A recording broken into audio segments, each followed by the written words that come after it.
Hey guys, tonight we begin our journey with warm sunlight, marble columns, and a brain so big it tried to wrap around the planet, with a stick no less. You're not royalty, not a soldier, not even a merchant with flashy robes and questionable perfume. You're something better. You're a librarian's assistant in ancient Alexandria. That means your days are filled with scrolls, shadow measurements, and philosophical debates you pretend to understand. And your nights, well, they're just dusty and quiet enough to drift off into sleep. But first, just a fair warning, you probably won't survive this job if you dislike papyrus splinters or over-caffeinated mathematicians. So, before you get comfortable, take a moment to like the video and subscribe, but only if you genuinely enjoy what I do here.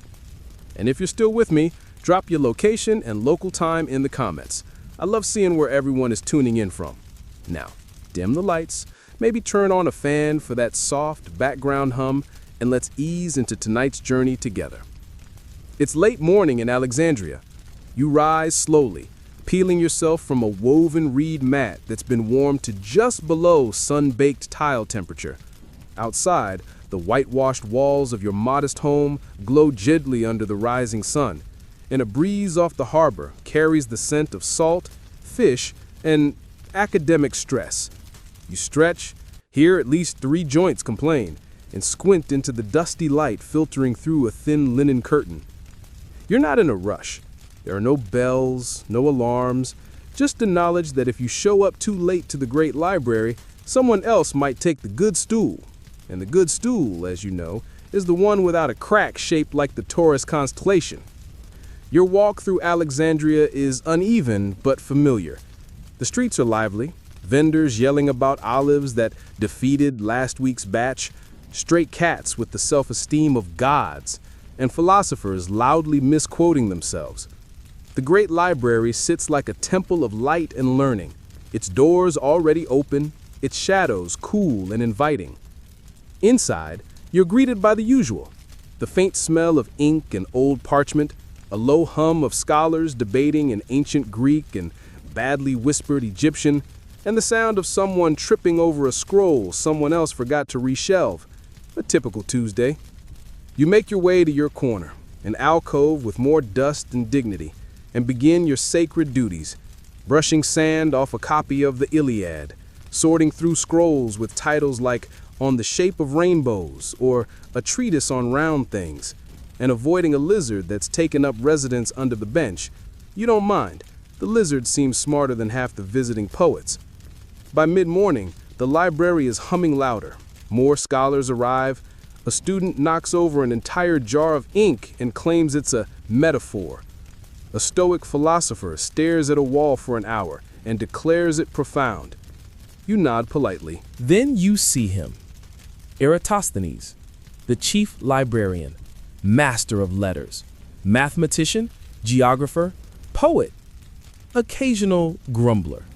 He walks into the library like a thundercloud with sandals, a bundle of papyrus under one arm, and a reed stylus clamped firmly between his teeth. His hair is more chaotic than usual, which is never a good sign. You pretend not to notice him, which also never works. "You?" he says, pointing directly at you. You pause. Consider pretending he's addressing the lizard. But the lizard flees. "Yes, honored Grammaticos," you reply, standing with only minimal scroll-induced creaking. He drops his bundle on the desk. A puff of dust erupts and settles on your forearms like ash from an intellectual volcano. "I need a clean copy of Hipparchus's Distances by Sea," he mutters. "And also, I think I've figured out how to measure the Earth." You blink.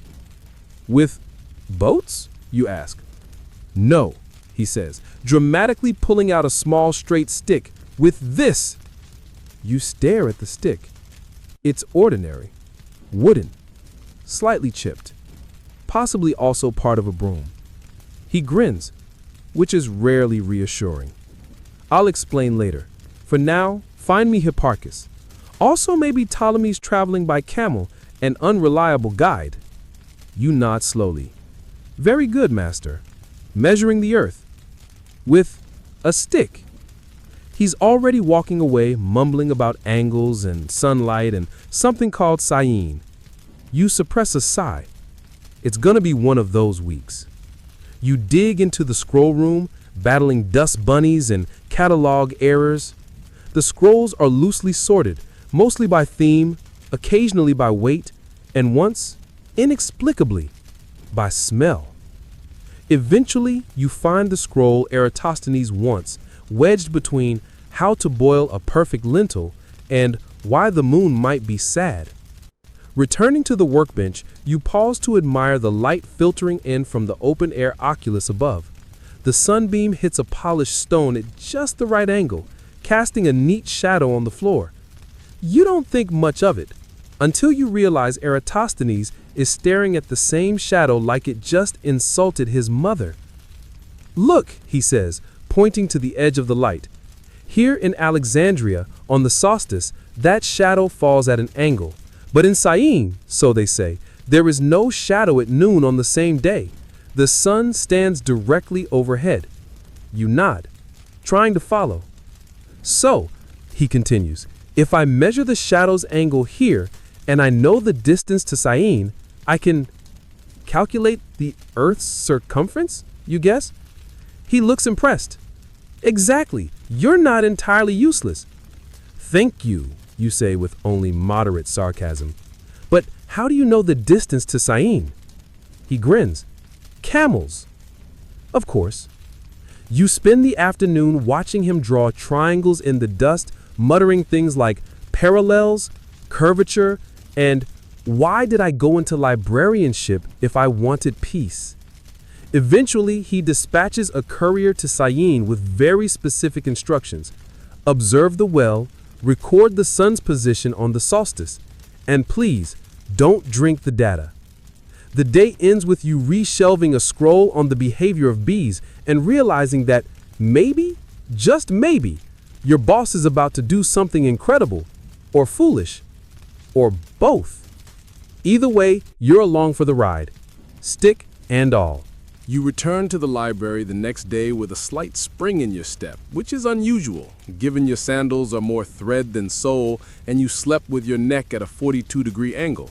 But still, there's a sense of something unfolding, something mildly unhinged, yet oddly exciting. The kind of scholarly chaos that only happens when a librarian gets a geometrical itch he just has to scratch. The great library of Alexandria greets you like it always does, with a sigh of scroll dust and the low murmur of caffeinated knowledge seekers. You pass a cartographer arguing with a philosopher about whether dragons belong on maps if nobody's seen them.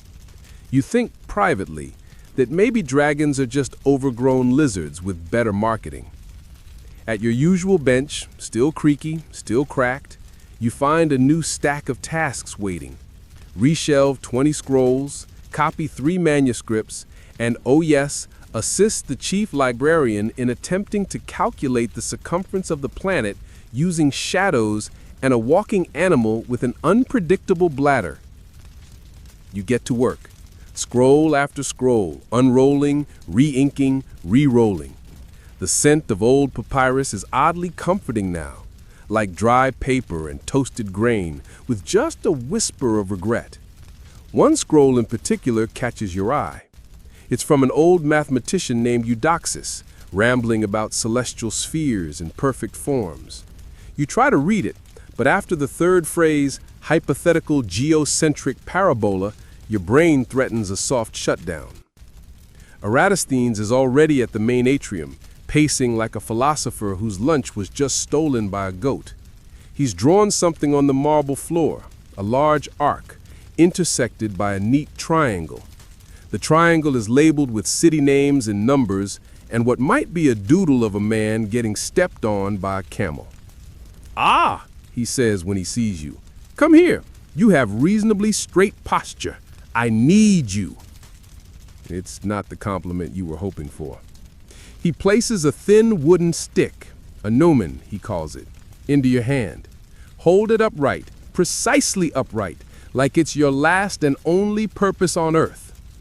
You do your best, standing still while he watches the shadow creep across the floor. He measures the angle with a curved bronze tool and squints suspiciously at the sun as if it's being intentionally difficult. 7.2 degrees, he mutters, jotting it down. Give or take a sneeze. He turns to you. Do you know what that means? You blink. We're not flat? He actually smiles. Correct. That's the angle between Alexandria and Syene, roughly 1/50th of a full circle. You nod like this makes sense. So, he continues, drawing in the dust, if Syene is directly under the sun and casts no shadow, and here in Alexandria we do cast a shadow with a 7-degree tilt, then that difference, multiplied across the full 360 degrees of a circle, he trails off, gesturing dramatically, gives us the full circumference of the Earth. You nod again. So we just need to know how far it is to Syene? He taps his chin. Roughly 5,000 stadia, according to camel messengers, although some of them measure in songs. Songs? Yes. One camel driver swears Syene is 11.5 odes away. This tracks. Still, Eratosthenes is undeterred. Even if we accept the rough estimate of 5,000 stadia between here and Syene, and we treat that as 1/50th of the Earth's total arc, we can simply multiply and get 250,000 stadia total, you finish, surprising yourself. He nods. Exactly. And just like that, the Earth, your Earth, which you've never even walked more than a few dozen miles across, is suddenly a measurable, mathematical sphere. Big, round, and absolutely covered in camels. It's dizzying, not just the math, but the idea. You step back, blink at the marble floor, and imagine the globe spinning beneath your feet. It makes your knees feel loose. While Eratosthenes disappears into a pile of scrolls to find older estimates of Earth's size, all wrong, he mutters, you return to your duties. You spend the afternoon copying out a damaged poem about the Nile's seasonal moods, rhymed couplets alternating between praise and low-key threats in case the river is listening. Later, you overhear two younger scribes whispering near the stairwell. They say the librarian thinks the Earth is round, one hisses. Isn't that dangerous? I heard people fall off the edge if you go too far. You resist the urge to chime in and say the only people falling off of anything lately are the ones who sleep on top bunks in the scribes' quarters. You check back in with Eratosthenes before heading out for the day. He's drawing another triangle. This one's so precise, it might call the gods down just to admire it. He notices you. I'm sending another letter to Syene tomorrow. I want them to confirm the shadow again, and maybe include what they had for lunch. You raise an eyebrow. He shrugs. It's cultural data. You offer a tired smile. You really think this will work? He leans back on his stool and gazes up through the oculus at the pale blue sky. I think it already has. We've taken 2 sticks, 2 cities, 1 sun, and a handful of geometry, and from that, we can sketch the shape of the whole world. You nod slowly. All that from a shadow? He taps the gnomon on the floor, softly. The Earth doesn't need to be conquered or circled. It just needs to be noticed. And somehow, that makes perfect sense. You leave the library as the light softens, the air cooling with evening wind from the Mediterranean. The scent of bread drifts through the streets. Cats lounge on windowsills like they own entire empires. Somewhere in the distance, someone begins to sing a low, lazy tune. You walk home a little slower than usual, your mind tracing invisible circles across the earth, measuring with your footsteps, your thoughts, your curiosity. You've helped a man begin to measure the earth with a stick, and in the process, you started to see the planet not just as a place beneath your feet, but as a question waiting to be answered. It's a strange kind of magic, quiet, unassuming, yet vast. And it all started with the shadow. The next morning, you're back in the library before the sun has quite warmed the marble floors. There's a peculiar peace to the early hours. Scrolls still tucked in their niches like slumbering animals, the only sound being the soft sweep of a broom and the occasional squeak from a cart's uneven wheel. You breathe in that familiar scent again, old ink, dried reeds, and the faintest hint of citron oil someone spilled last week and never cleaned up. Probably Phaedrus from the poetry section. He says it helps the muses. Eratosthenes hasn't arrived yet, which means you can claim the less wobbly stool without a duel. You settle in and begin copying a fragile scroll that claims geese were once worshipped in a town near Memphis.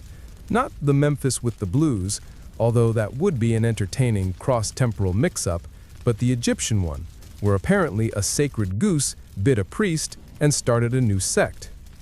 Historians still argue whether the goose was symbolic or just having a bad day. You're halfway through transcribing honking as divine speech when Eratosthenes bursts in, robes flapping like sails in a philosophical storm. "Good news!" he shouts to no one in particular. You look up, blinking. "They finally fixed the ladder in the astronomy alcove?" "No," he says, tossing a bundle of papyrus onto the desk. "Better." He grins, eyes wide with sleep-deprived energy. "I received a second letter from Syene. They confirmed the noon sun falls directly overhead. No shadow, just vertical light, like the gods took out a plumb line." You set your quill down. "So the measurement is valid?" "As valid as camel math can be," he nods. "They even included a sketch of the well at noon. It's just a circle of brightness. No shade, no trick, no angle, just sunlight staring back." You imagine it for a moment. Standing at the bottom of a well, the sky a perfect disk above, the sun piercing down with uncanny precision. It feels mystical almost, but also oddly precise, like geometry and divinity met for tea. Eratosthenes is already scribbling calculations. So if the angle here is 7 degrees and there's none in Syene and the distance is 5,000 stadia, then the total circumference of the Earth must be... You stop. Looks at you expectantly. You hesitate. 250,000 stadia? He claps. Excellent! We multiply by 50. Each degree equals 1/50th of the full circle. The math is beautiful. Almost poetic. You nod slowly. And how long is a stadion again? He waves vaguely. That's the tricky part. Different cities measure it differently. Some say 157.5 meters, others stretch it out a bit. But even at the most conservative estimates, it means the Earth is around 39,000 kilometers around, give or take a chariot wheel. You blink. So that's roughly accurate? He grins, suspiciously so, which means either I'm brilliant or incredibly lucky. You offer, then quickly pretend you're deeply focused on geese again. Later that day, as he reviews older estimates by various Greek thinkers, most of whom simply guessed by staring at the horizon and hoping for divine inspiration, Eratosthenes grows more confident. "Do you realize," he says, not quite to you, "that most people have never even thought to ask how big the Earth is?" You shrug. "Most people are too busy trying to avoid angry goats and taxes." "Exactly," he says, "which is why this is important. If we can measure the Earth, then we understand it, not just feel it beneath our feet, but comprehend it, own it in a way." You pause. "That sounds slightly imperial." He waves a hand. "Not own.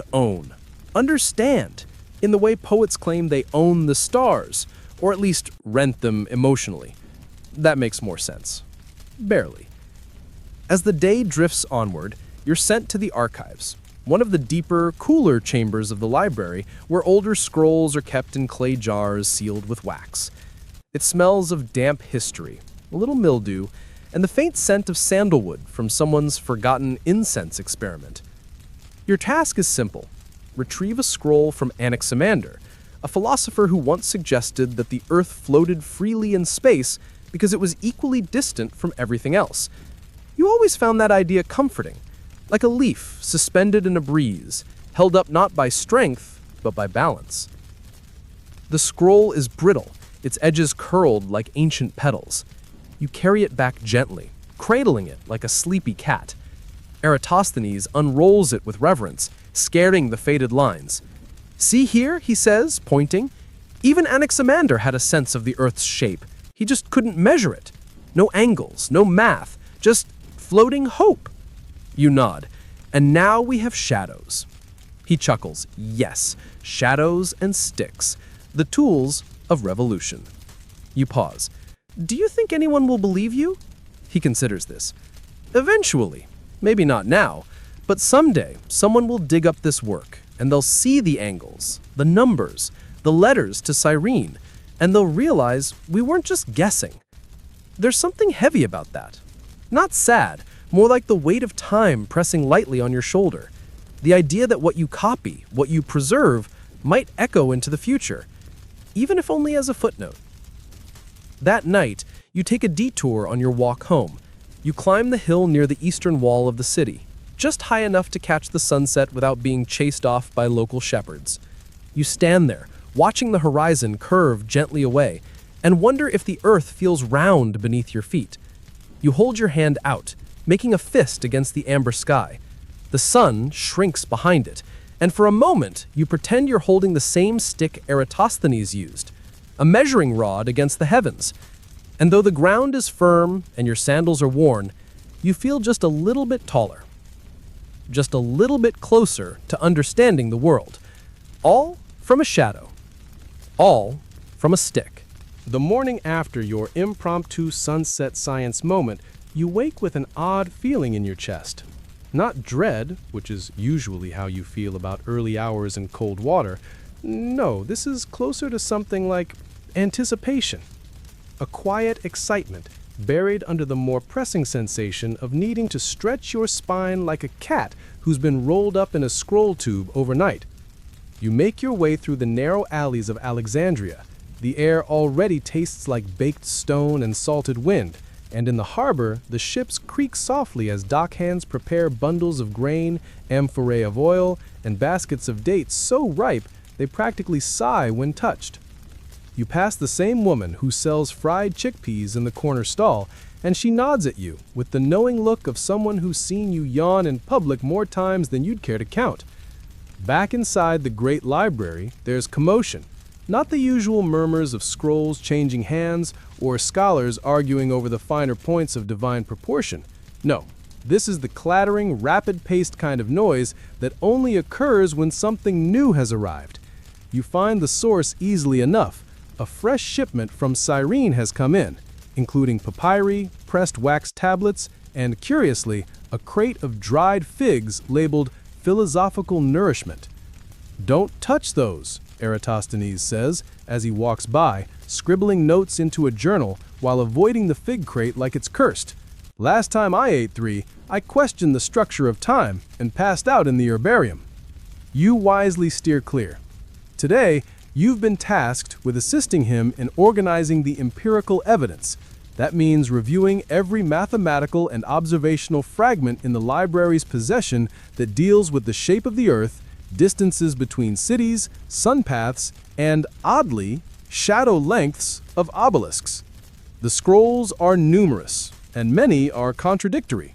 One philosopher claimed the Earth was shaped like a cylinder, flat on top and bottom, because that's how cheese works.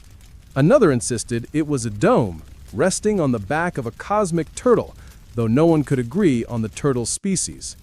Historians still argue whether these models were metaphorical or simply a result of drinking too much fermented honey water before writing.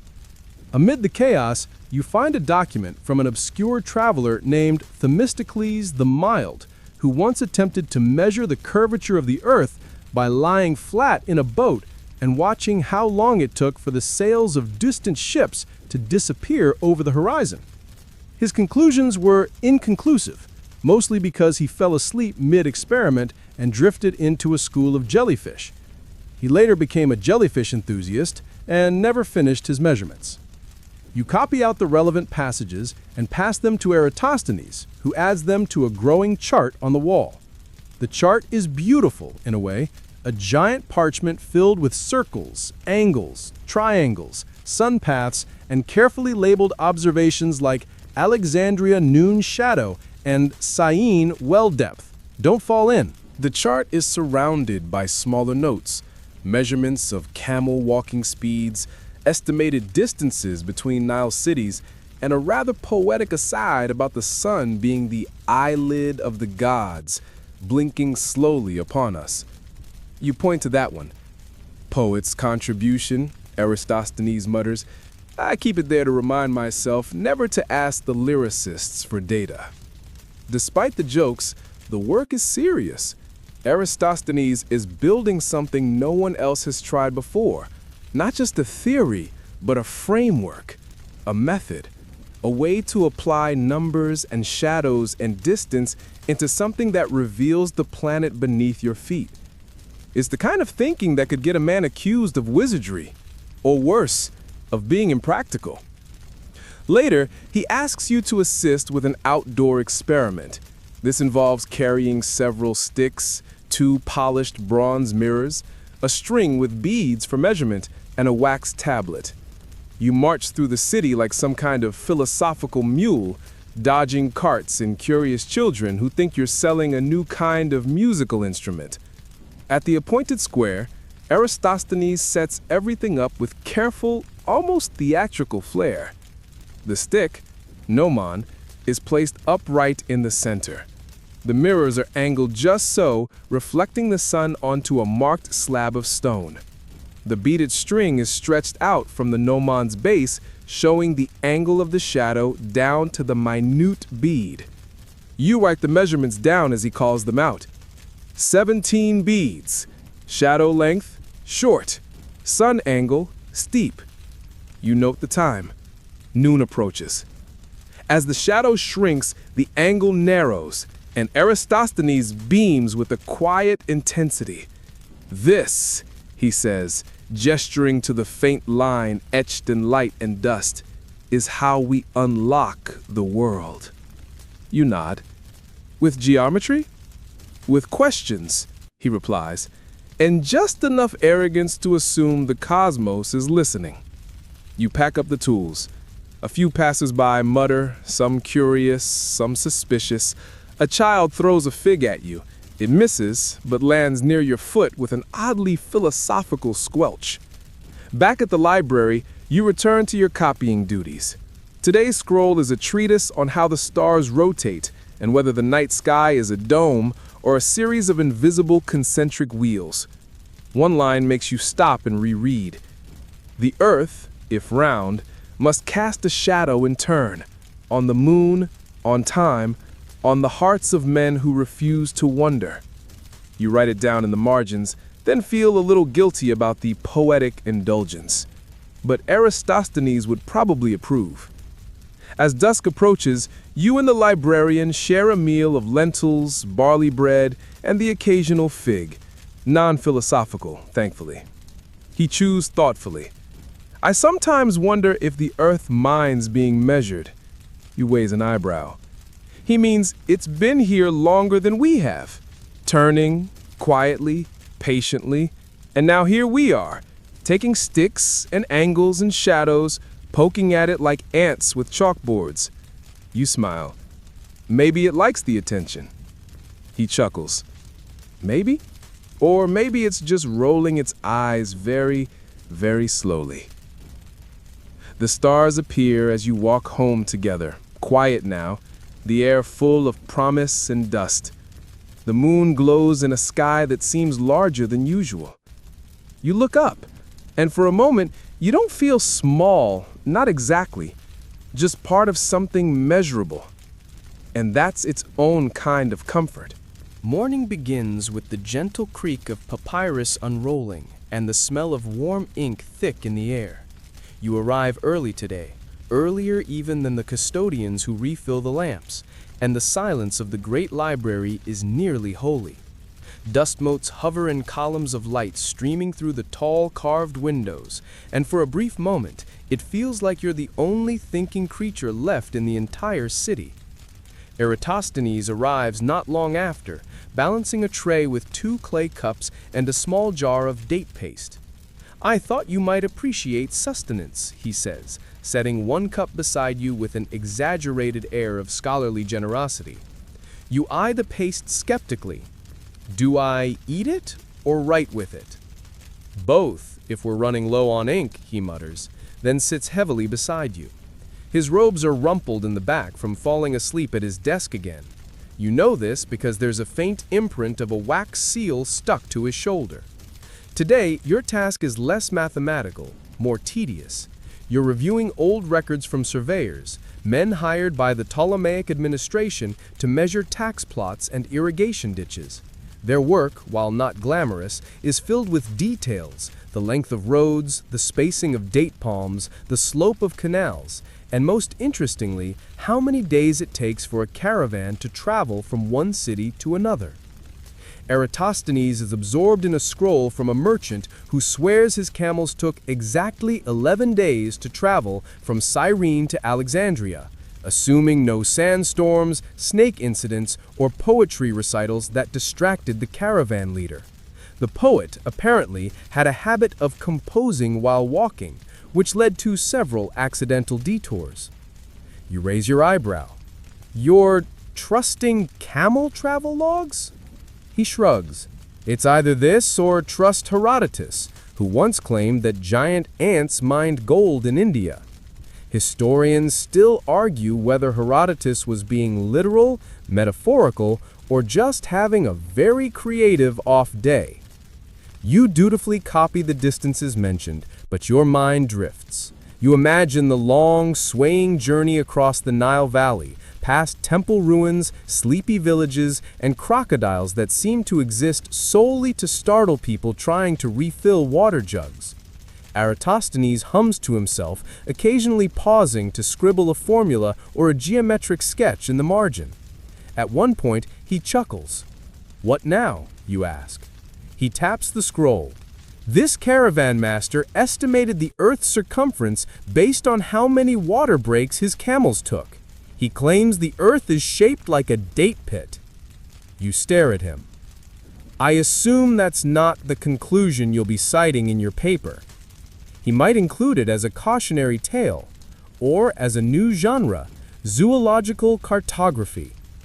Eventually, he stands and begins pacing, a clear sign that something big is bubbling up behind his eyes. He talks aloud, not always to you, but you listen anyway. If you know the distance from Cyrene to Alexandria, and you know the angle of the shadow difference at noon, then you have a fraction of the Earth's circle, which means we can extrapolate the total circumference. But what if the Earth isn't a perfect sphere? What if it bulges at the equator? You blink.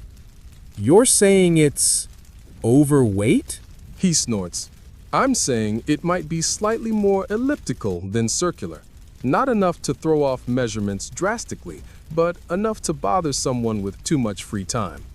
You both look around at the literal mountain of scrolls surrounding you.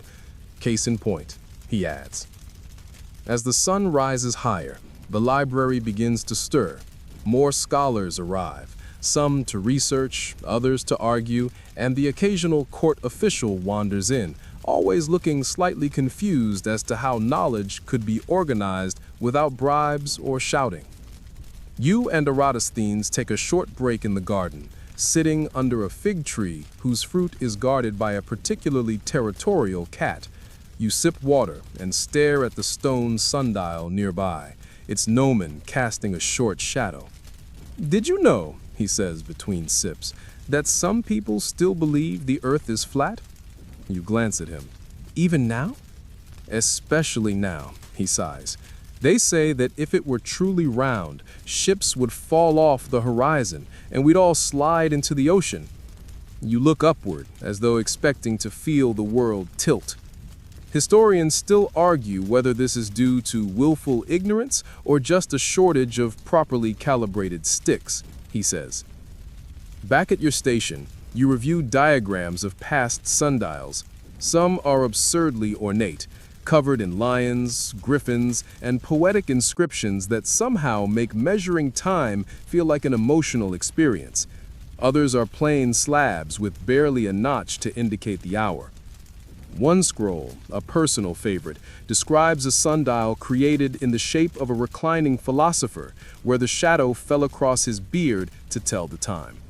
Legend says he never looked up at it once, preferring instead to just guess.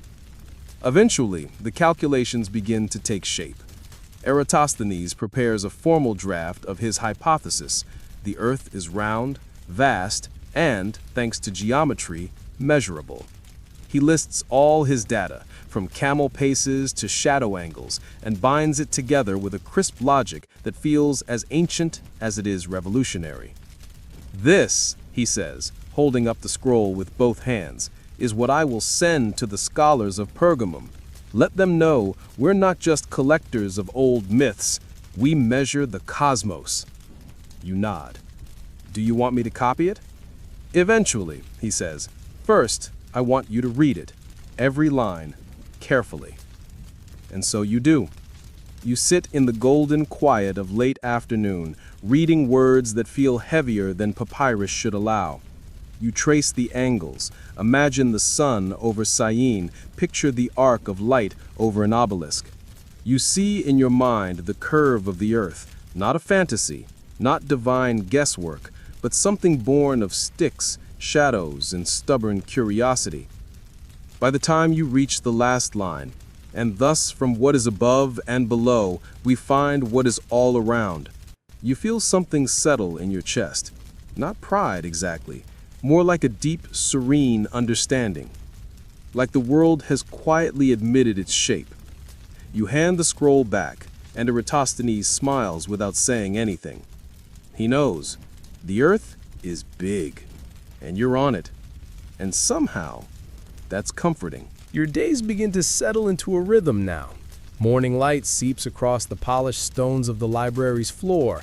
You wake before the market calls begin, before the pigeons even take flight from their perches atop the sandstone roofs of Alexandria, and you walk your quiet route to the place where thoughts become maps and sticks become instruments of revelation. Eratosthenes, as ever, is already half buried in scrolls by the time you arrive. His face, illuminated by a slanting sunbeam, wears the expression of someone who's just uncovered something strange and delightful, or maybe slightly infuriating. It's hard to tell with scholars. He looks up and beckons you in with an ink-stained finger, then gestures at a large parchment spread across the table. "Look," he says simply, "someone from Carthage is claiming they've discovered a new method to determine a city's latitude using the cries of seabirds." You blink. How does that work? They say the higher the pitch, the closer you are to the equator. He sighs. Historians still argue whether this was a joke or a genuine experiment. Either way, I'm not including it. You both laugh quietly. Library etiquette demands even amusement be somewhat respectful, and then you settle into your morning duties. Today, Eratosthenes is particularly focused on refining his measurements. He has decided the only way to improve his calculation of the Earth's circumference is to verify the exact distance between Alexandria and Syene, which means you are about to become deeply familiar with camel speeds, desert paths, Nile currents, and the peculiar way ancient Egyptian milestones were placed, often according to which temple the local priest preferred to walk past rather than any consistent linear logic. There's a merchant log detailing the length of a Nile journey in meals, which, upon closer inspection, turns out to be not time between rest stops, but the number of boiled lentil portions eaten aboard. Based on this, Eratosthenes estimates about 900 kilometers between the two cities. He pauses. Does that feel right to you? You look up. I've never walked it.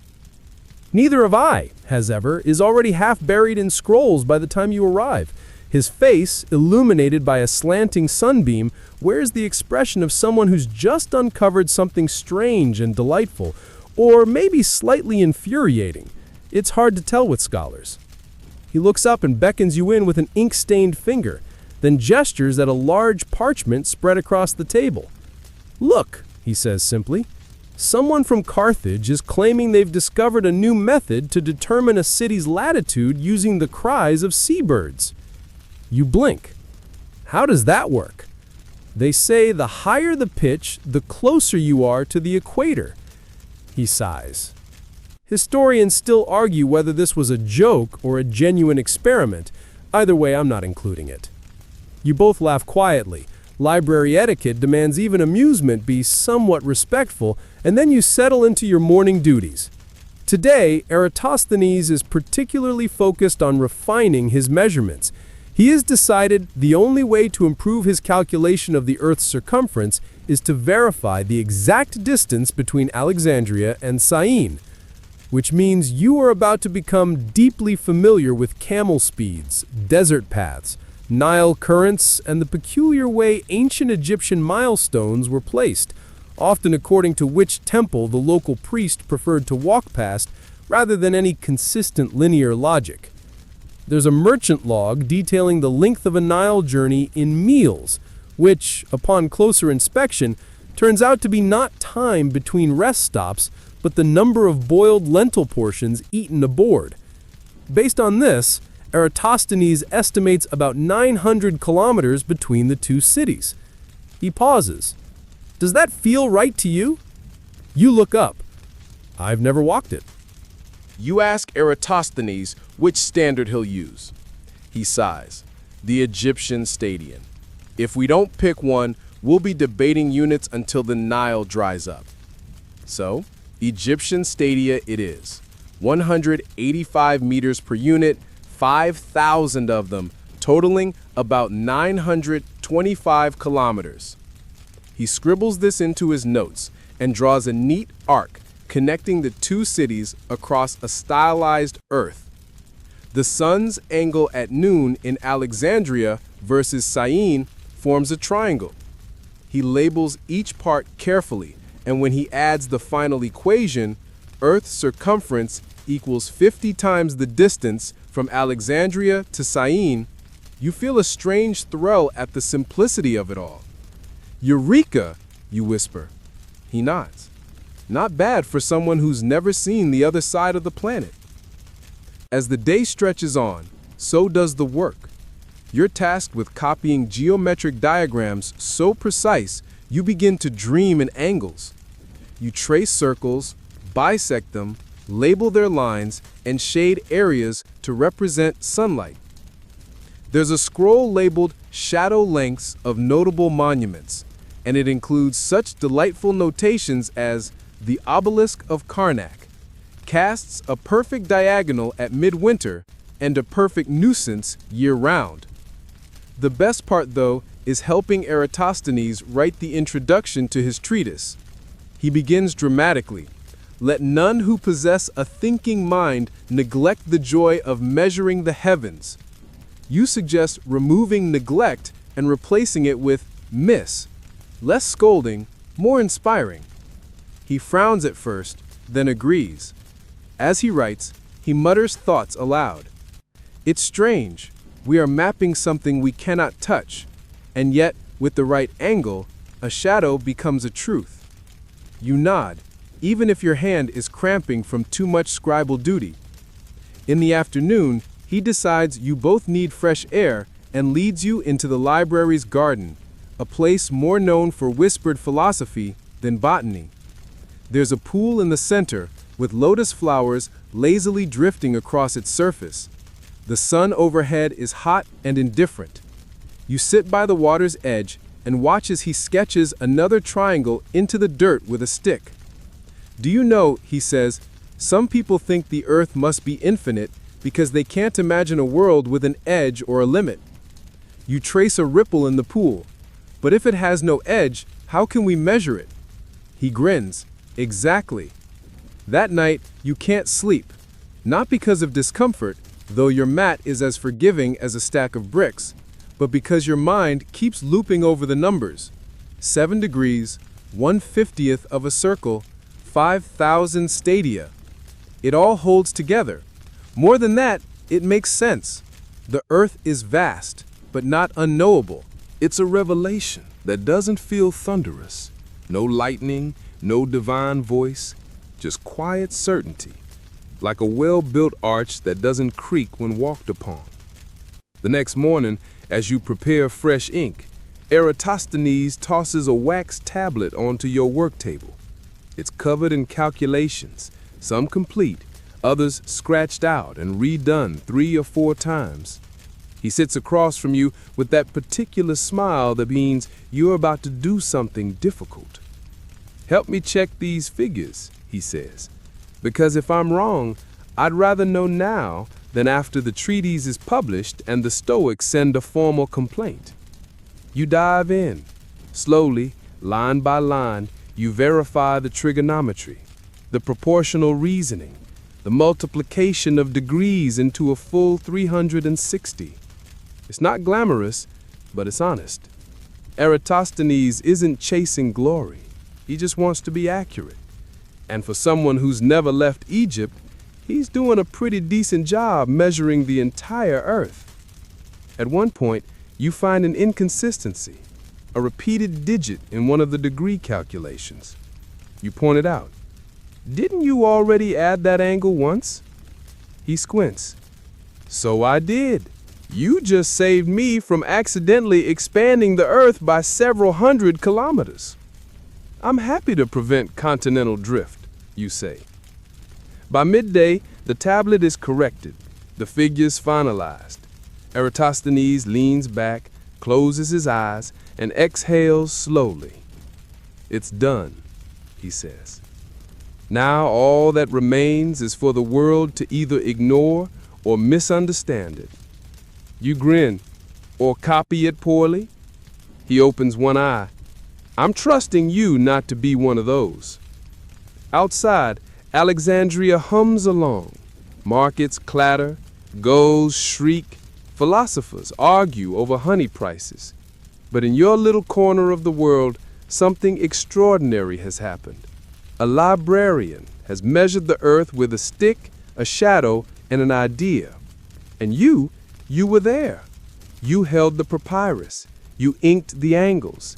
You double-checked the math. And as Eratosthenes rolls up his scroll and seals it with the emblem of the library, he turns to you and says, "Tomorrow, we begin mapping the stars."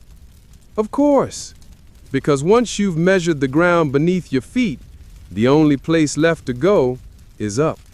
The morning light seeps through the columns in narrow golden slats. As you settle into your usual spot beside the open courtyard, your fingers already smudged with black ink and fine dust from the morning scroll rolling. Alexandria stretches out beyond the gates, its streets beginning to stir. But your day is once again to be spent not with merchants or sailors or fishmongers, but in the company of a stick. Or, as Eratosthenes prefers to call it, your instrument of cosmic alignment. Today, you are learning how to measure shadows. Not poetically, not as a metaphor for mortality or the passage of time or the ungraspable nature of the soul.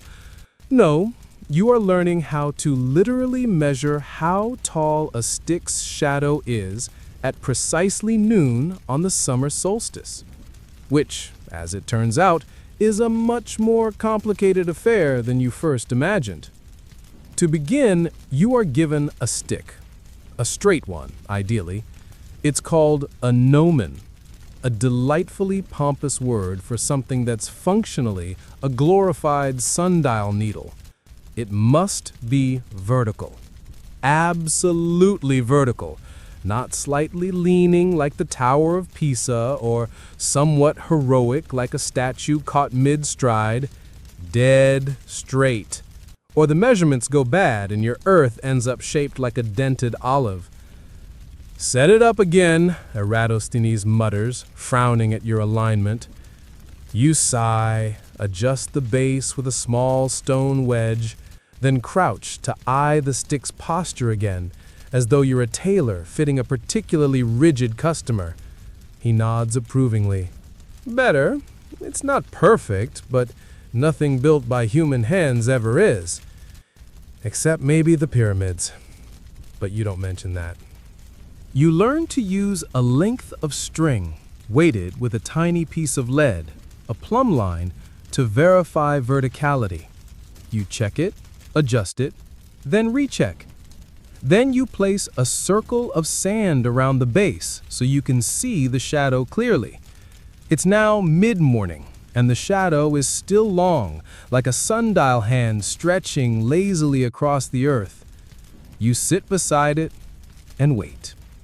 It turns out that measuring a shadow isn't an event.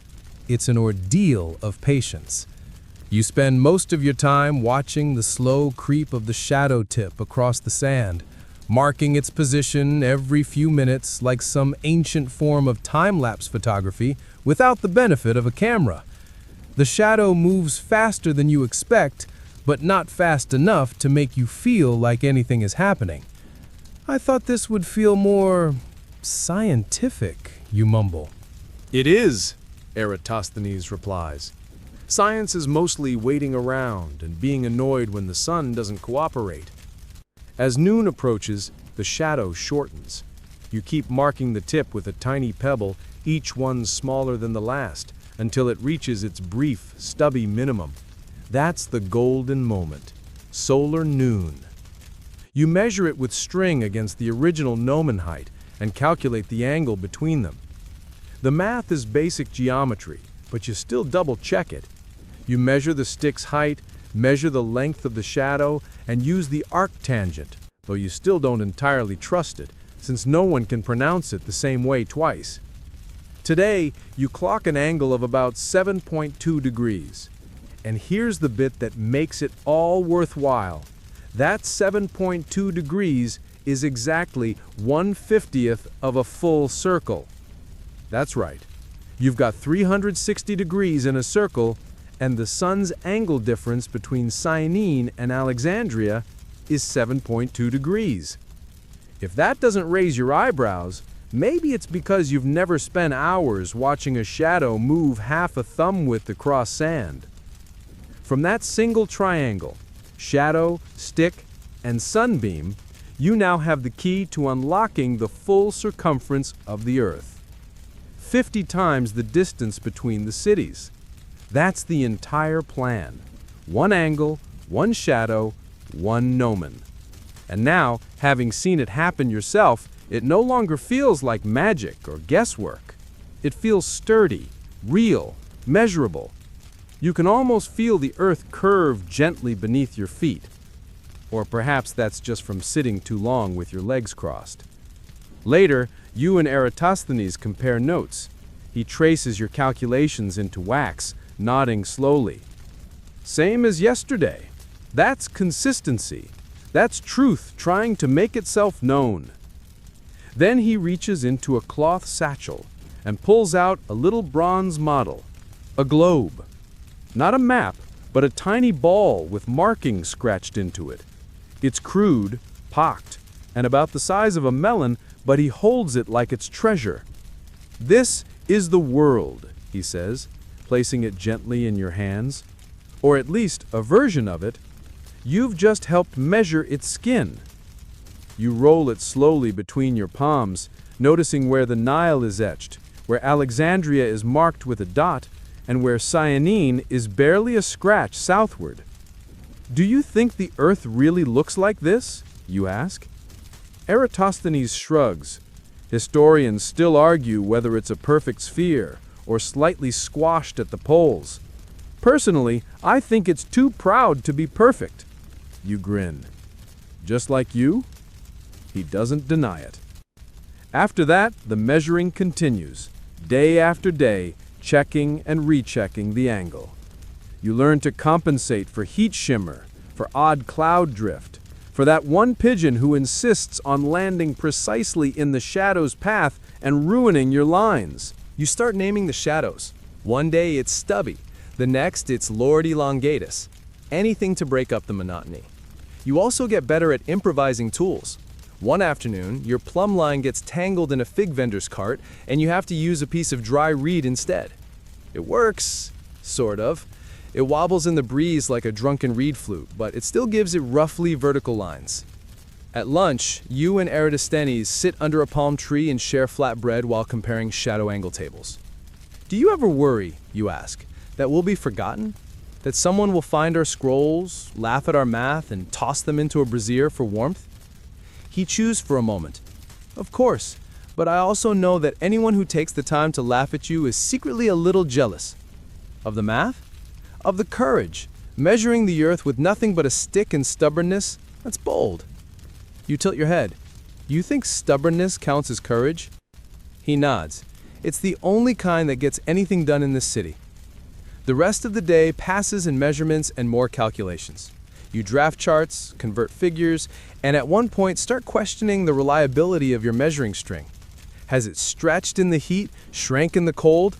Does it resent you for using it so often? Eratosthenes catches you muttering to it and raises an eyebrow. Are we naming our tools now? It's either that or start arguing with shadows. He shrugs, as long as they don't start talking back. By twilight, the courtyard is bathed in gold again. The stick, the gnomon, is now casting long shadows again, stretching toward the western wall like a sundial, finally exhaling after holding its breath at noon. You pack up the tools, plumb line, measuring cords, string, and a pebble collection now bordering on obsessive, and prepare to file the day's results in the shadow ledger. You think of all the people bustling through Alexandria, unaware that two dusty librarians are slowly calculating the Earth's size in a side courtyard with nothing but sun, sand, and stubbornness. It feels secret, sacred almost. You wonder if this is how explorers feel, standing on the bow of a ship and imagining the curve of the world beyond the horizon. Except you never left the library. You didn't need to. Because sometimes the edge of the world can be measured in nothing more than the length of a shadow at noon.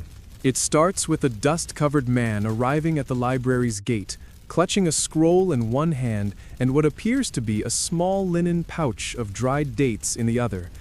He looks like he's walked the entire route from Syene barefoot, which, judging by his sun-scorched feet and faintly melted sandals, might not be far from the truth. He leans against the column, panting, and when the guards ask him to state his purpose, he croaks out something about Eratosthenes and the sun and please water. You're summoned from your midday scroll-sorting duties to help decode what's being said. The man, now sipping slowly from a large ceramic bowl and looking half-conscious, extends the scroll toward you with the reverence of someone handing over a sacred relic. It's a letter from Syene. More precisely, it's a bundle, 3 scrolls, each wrapped in tightly woven flax, sealed with what appears to be the emblem of a local priest and tied together with braided papyrus fiber that smells faintly of river mud and spice. You glance at Eratosthenes, who eyes the bundle like it contains the secret structure of the cosmos, which, in a way, it might. These are shadow readings, he breathes, untying the fiber slowly, from the well at Syene. Syene, far to the south, sits nearly on the Tropic of Cancer, and on the day of the summer solstice, the sun sits directly overhead. There, at noon, a vertical stick casts no shadow. In theory, this is what the scrolls are meant to confirm. The first scroll is neat, even elegant. It details how on the 6th day of Mesor, at the 6th hour, the sun reached the bottom of the well in Syene, and not even a grain of millet placed at the base of the gnomon cast a trace of shadow. The author helpfully included a sketch of the well's edge, complete with a little sun symbol directly above it and several arrows labeled "No Shadow." The second scroll is slightly more chaotic. It contains tables of measurements taken every quarter hour before and after noon, along with amusing notes in the margins. Camel sneezed on tablet, repeated measurement, and boy threw stone into well, repeat tomorrow. Eratosthenes laughs out loud. Good science. You always need a backup measurement in case of mischievous children. You continue to the third scroll. This one includes observations from the town square, including how the local obelisk's shadow shrank almost to nothing at noon, prompting a small group of older townsfolk to gather and whisper that perhaps the sun had grown tired. Superstition, Eratosthenes mutters, but very poetic.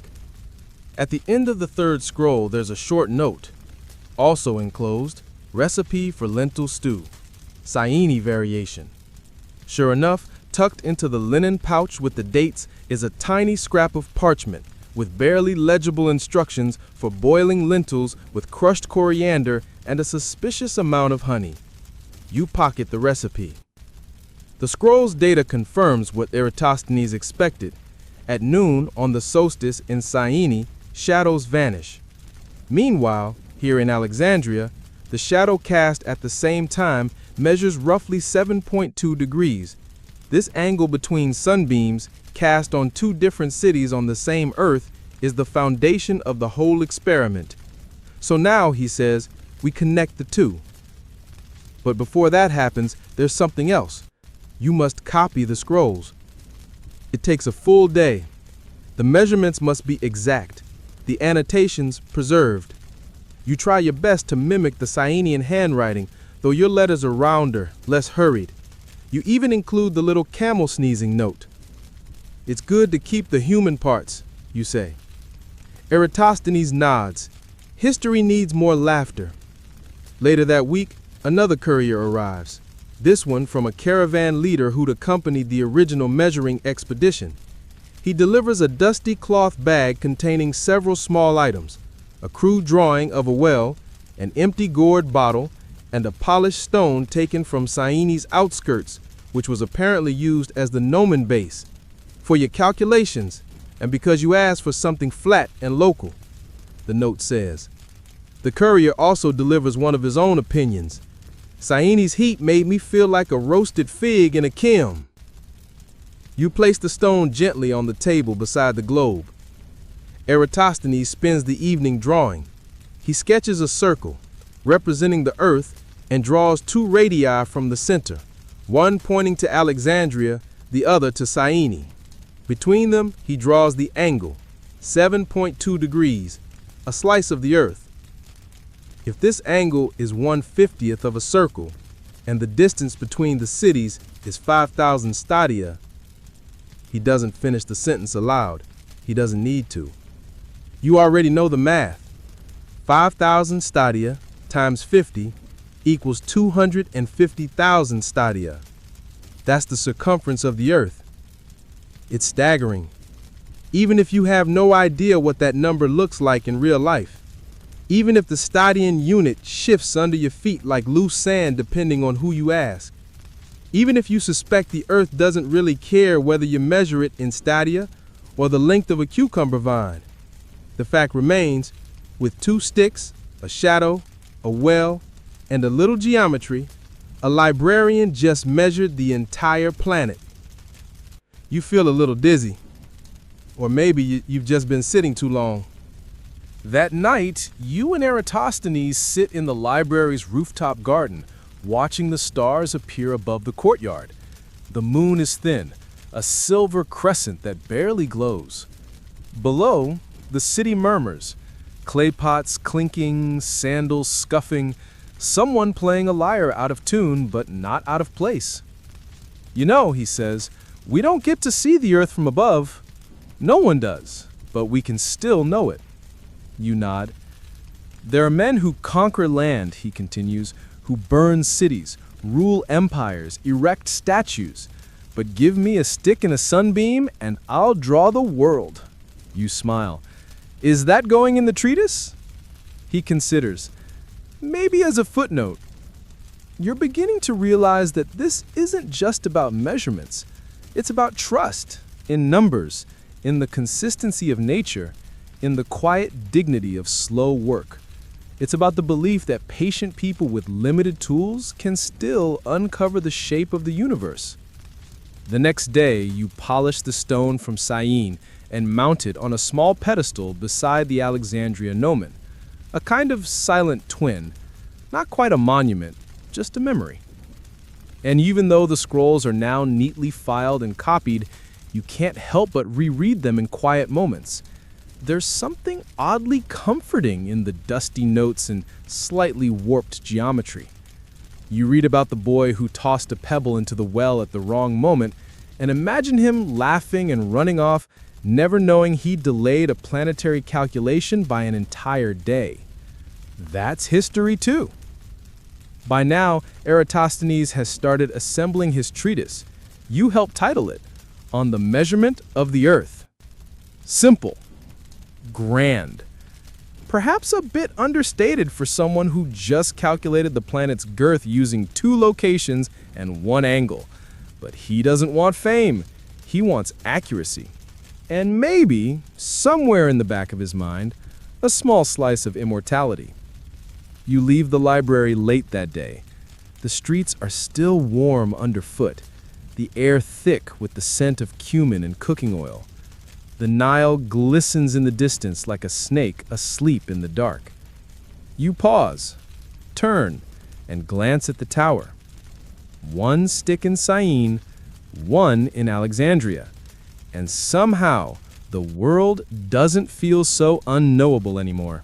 You never imagined that geometry would be the thing to give you a headache in both your brain and your knees. But here you are, bent awkwardly over a wax tablet, trying to draw a neat triangle while also massaging your left leg, which fell asleep sometime during your 3rd failed attempt to calculate the tangent of an angle you barely trust. Eratosthenes is pacing nearby, as usual. He paces like he thinks better when moving, like some scholars stroke beards or tap quills. His sandals slap softly against the tiled floor in an irregular rhythm. Step, step, pause, mutter, step, pivot. You're meant to be working on the math, the numbers, the why of it all. And it turns out, this part is a little harder than measuring shadows. Let's go over it again, you mutter to yourself. If a stick casts a shadow of length L, and the stick is height H, you pause, chew the end of your stylus, and scowl. The triangle is simple. Stick height, shadow length, sun angle. You've drawn it a dozen times, but every time you look at the numbers, they seem to change slightly, like they're shy about being pinned down. Eratosthenes notices your frustration. Trigonometry is like a cat, he says from across the room. It doesn't always come when you call. You grunt. I thought math was supposed to be precise. Oh, it is.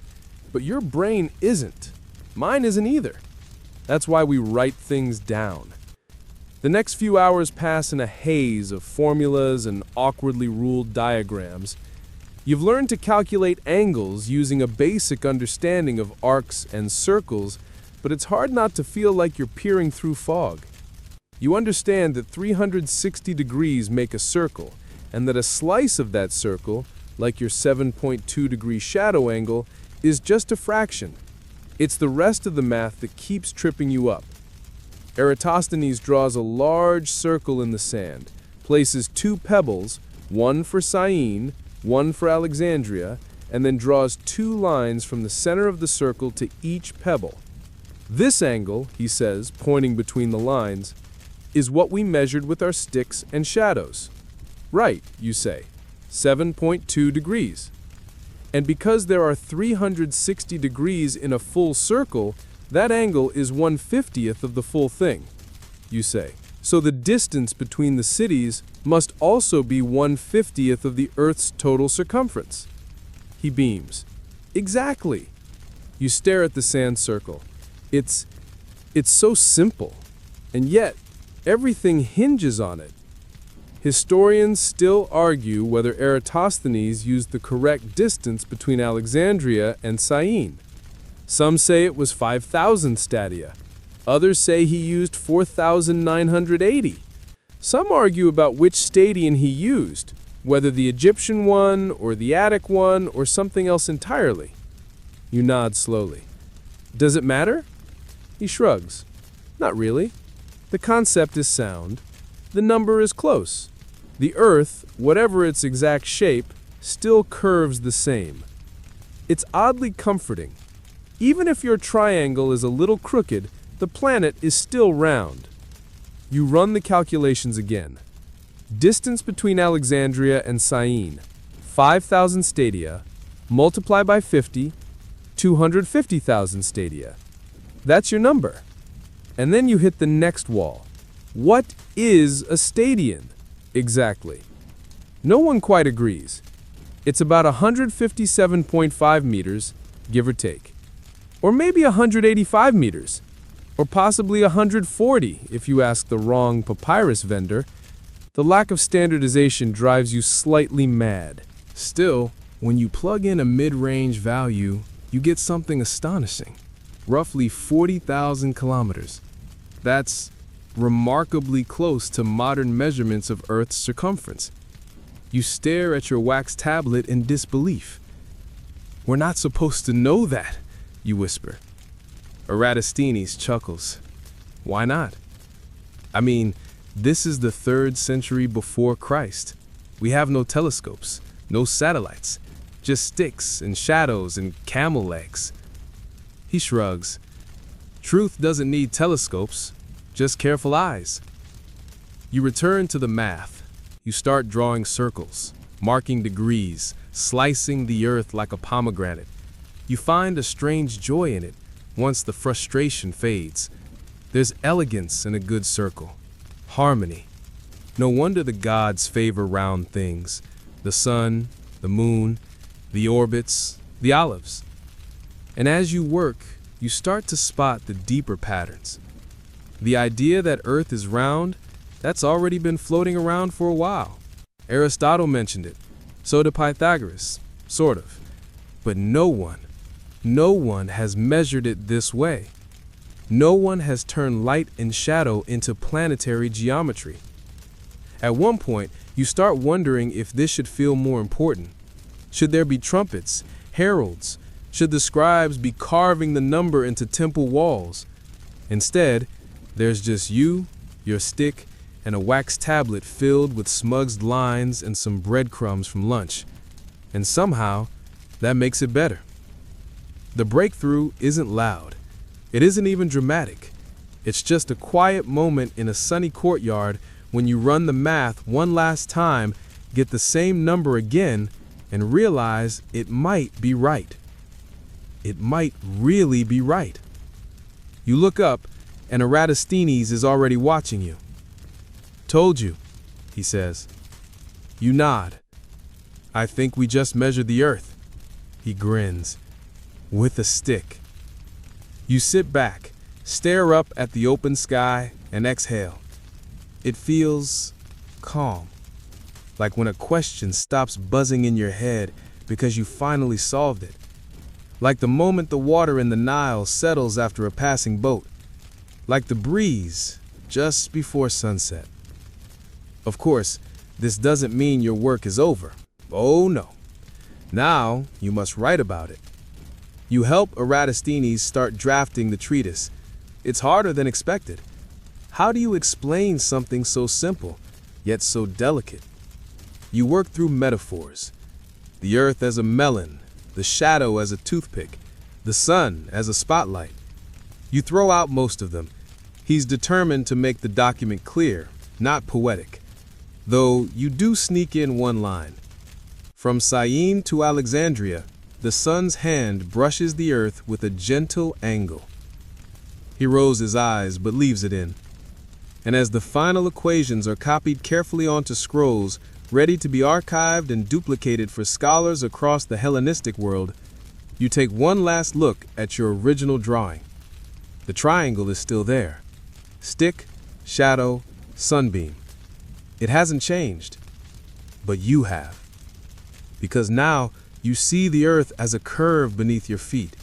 You see geometry not as torture, but as poetry written in angles. You see your own life in relation to a planet, a tiny smudge on a vast, rotating sphere drawn by hand in the sand of Alexandria. And somehow, you're okay with that. At first, the plan to measure the distance between Alexandria and Syene sounds reasonable enough. After all, if you're going to use that number to calculate the size of the Earth, it really does help to know what it actually is. The only problem? There are no road signs, no precise odometers, no enchanted scroll that tells you proceed exactly 5,000 stadia in a southerly direction. What you have instead is a caravan leader named Hakon who smells faintly of roasted goat and insists that he can tell distances by the rhythm of his camel's burps. You're not sure if he's joking. You're not sure if he's ever joking. Eratosthenes recruits him because Hakon's caravan has made the Alexandria to Syene journey more times than you've eaten olives. His lead camel, an ancient sagging beast named Sefer, is said to know the route so well he can walk it blindfolded, though, mercifully, no one is volunteering to test that theory. So you find yourself sitting cross-legged on a woven mat, trying to understand camel-based distance estimation. Each day, Hakan says with dramatic flair, we travel 100 stadia, give or take, depending on the wind, and the sand, and how many figs we ate. You raise a hand. How do you know it's 100 stadia? Because my camel gets cranky at exactly the 85th stadion. You blink. Cranky how? Excessive sighing, occasional biting. Eratosthenes mutters, we may need a second data source. You try to refine the math. You cross-check the journey times with known landmarks, ancient boundary stones, and half-eroded mile markers left by some forgotten expedition. You consult old travel logs, some of which have entries like stopped for scorpion removal, lost 1 hour, and market had no raisins, morale low. It's not exactly precise data. Eventually, you triangulate a decent estimate. The road distance is roughly 5,000 stadia, give or take a camel nap. You work with that. Of course, there's still the matter of what kind of stadion we're talking about. The Egyptian stadion, the Attic one, the Olympic? You make the executive decision to go with the Egyptian stadion, about 157.5 meters per unit, because, well, you're in Egypt. Still, Eratosthenes wants something more empirical. We need to verify, he insists. So, naturally, he sends you with the next southbound caravan. Just you, a dozen traders, and a dozen camels with variable temperaments and suspiciously loud chewing habits. The journey takes 12 days. You spend most of them bouncing ungracefully in the saddle and learning more than you ever wanted to know about camel blisters, dehydration math, and which desert shrubs are safe to chew when you're bored. Hint, not the spiky ones. During the long afternoons, Hakan hums strange songs about sand demons and grilled fish. You start humming along without understanding the words. Nights are cold and clear, the stars a blanket that hangs lower than they do in Alexandria. The desert stretches forever, flat and beige, occasionally punctuated by a crumbling obelisk or the distant call of a lonely jackal. Each day, Hakan marks your progress using sun position, wheel ruts, and camel fatigue. You log every observation, sketch every notable rock outcropping, and curse the sand every time it clogs your ink. On the 9th day, you spot a boundary stone half buried in drifted dust. Its inscription is faded, but enough remains to confirm its distance from Syene. It matches Hakan's estimation almost exactly. You try not to let your jaw drop. The man might actually know what he's doing. When you finally reach Syene, you're sore, sunburned, and slightly more superstitious than you were 12 days earlier. You kiss the cool, shadowless stone at the edge of the famous well just to be dramatic. A local priest watches, slightly confused. You measure everything. You check the length of the road. You verify the sun's zenith with a gnomon. You even time your camel's breathing rate just to be thorough. And then you rest. 2 days later, you begin the journey back to Alexandria, armed with numbers, sand in places you'll never fully explain, and a newfound respect for the long-suffering desert tradesmen who've mapped this land with little more than memory and instinct. When you return, Eratosthenes barely lets you unpack before grilling you for every measurement. You show him your scrolls, your wax tablets, your slightly crumpled sketch of the half-buried boundary stone. He reads in silence, nodding slowly. Then he smiles. "It's enough," he says. And just like that, it is. The 5,000 stadion estimate is validated. The Earth's circumference remains, at least in theory, 250,000 stadia. Depending on the stadion length, that puts your estimate somewhere between 39,000 and 42,000 kilometers. Astonishingly close. Historians will still argue about this, Eratosthenes says later, pouring wine with a casual shrug. You sip your own. Let him argue. Because in the end, it's not about being perfect. It's about being close enough to reveal something extraordinary. That's what you'll remember. Not the numbers, not the units, not even the equations, but the way the Earth slowly revealed itself, curved, vast, and gently knowable through nothing more than 2 cities, a stick, and the patient trudge of a cranky camel. There's something strange about returning to the quiet predictability of the library after weeks of caravan trails and shadow angles. The hum of parchment, the gentle squeak of reed pens against fresh papyrus, and the distant cough of that one scholar who refuses to acknowledge his pollen allergy, all of it feels smaller, more enclosed, as if the library's vaulted ceilings are folding inward. You find yourself fidgeting with the hem of your tunic during copywork. Your wrist itches to draw circles, not transcribe political speeches about grain storage. The scribes nearby glance sideways as your ink-stained fingers tap out camel step rhythms on the wooden desk. Eratosthenes notices. Post-expedition restlessness, he says, knowingly, without looking up. You've got the scent of travel still in your hair. You're tempted to argue, but you do still smell faintly of date syrup and wind-blasted linen. So instead, he puts you on a new project, something quieter but deceptively important. It's time, he says, rolling out a fresh scroll, to start teaching others how to do what we did. You stare at the blank parchment. It stares back. But they didn't walk to Syene. They didn't sit in the sun with splinters in their sandals. Exactly, he replies. They'll need someone to walk them through it, slowly, patiently, like you'd walk a child through a maze made of shadows and triangles. So you begin. Your task? Draft a simplified guide, something even a merchant, sailor, or curious priest could understand. No dense theory, no tangled geometry, just clear steps, soft metaphors, and maybe a fig joke or two. You start with the basics. Step 1. Find 2 cities on the same longitude. Step 2. Wait for noon. You pause. Scratch that. Step 1. Find 2 cities where the sun behaves differently. Better.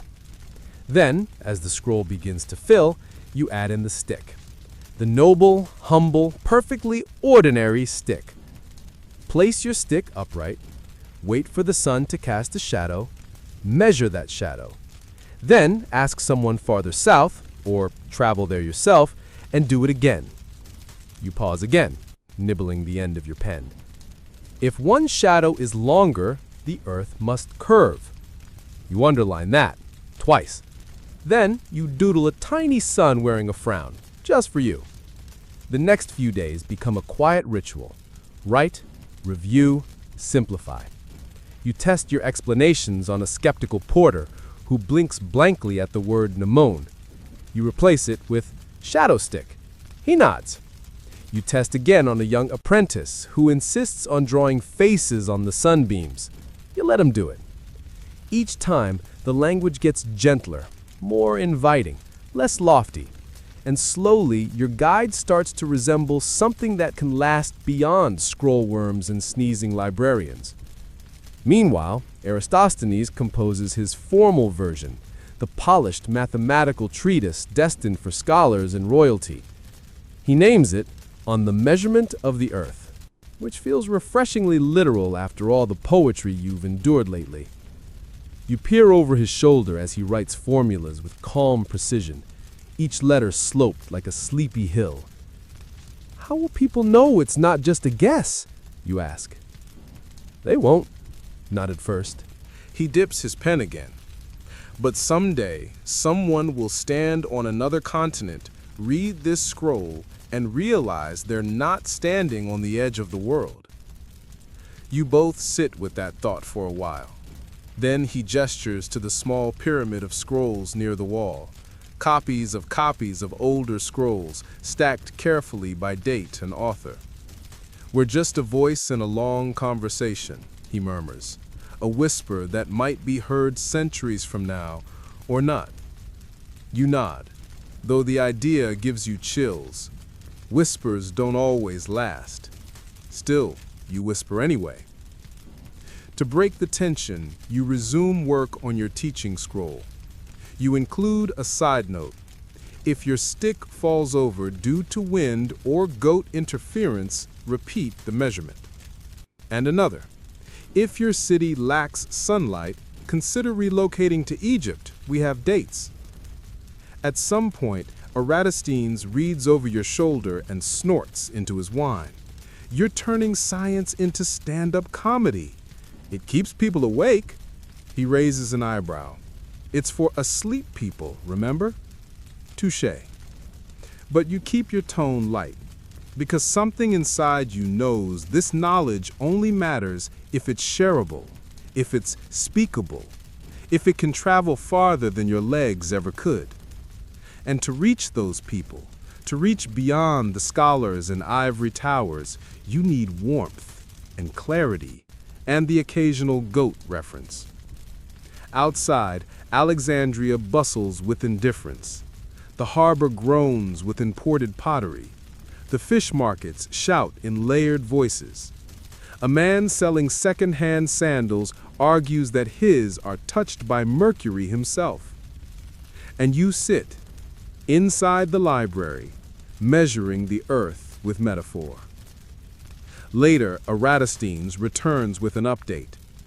The royal court's heard about the calculation, he says, mouth half full of almonds.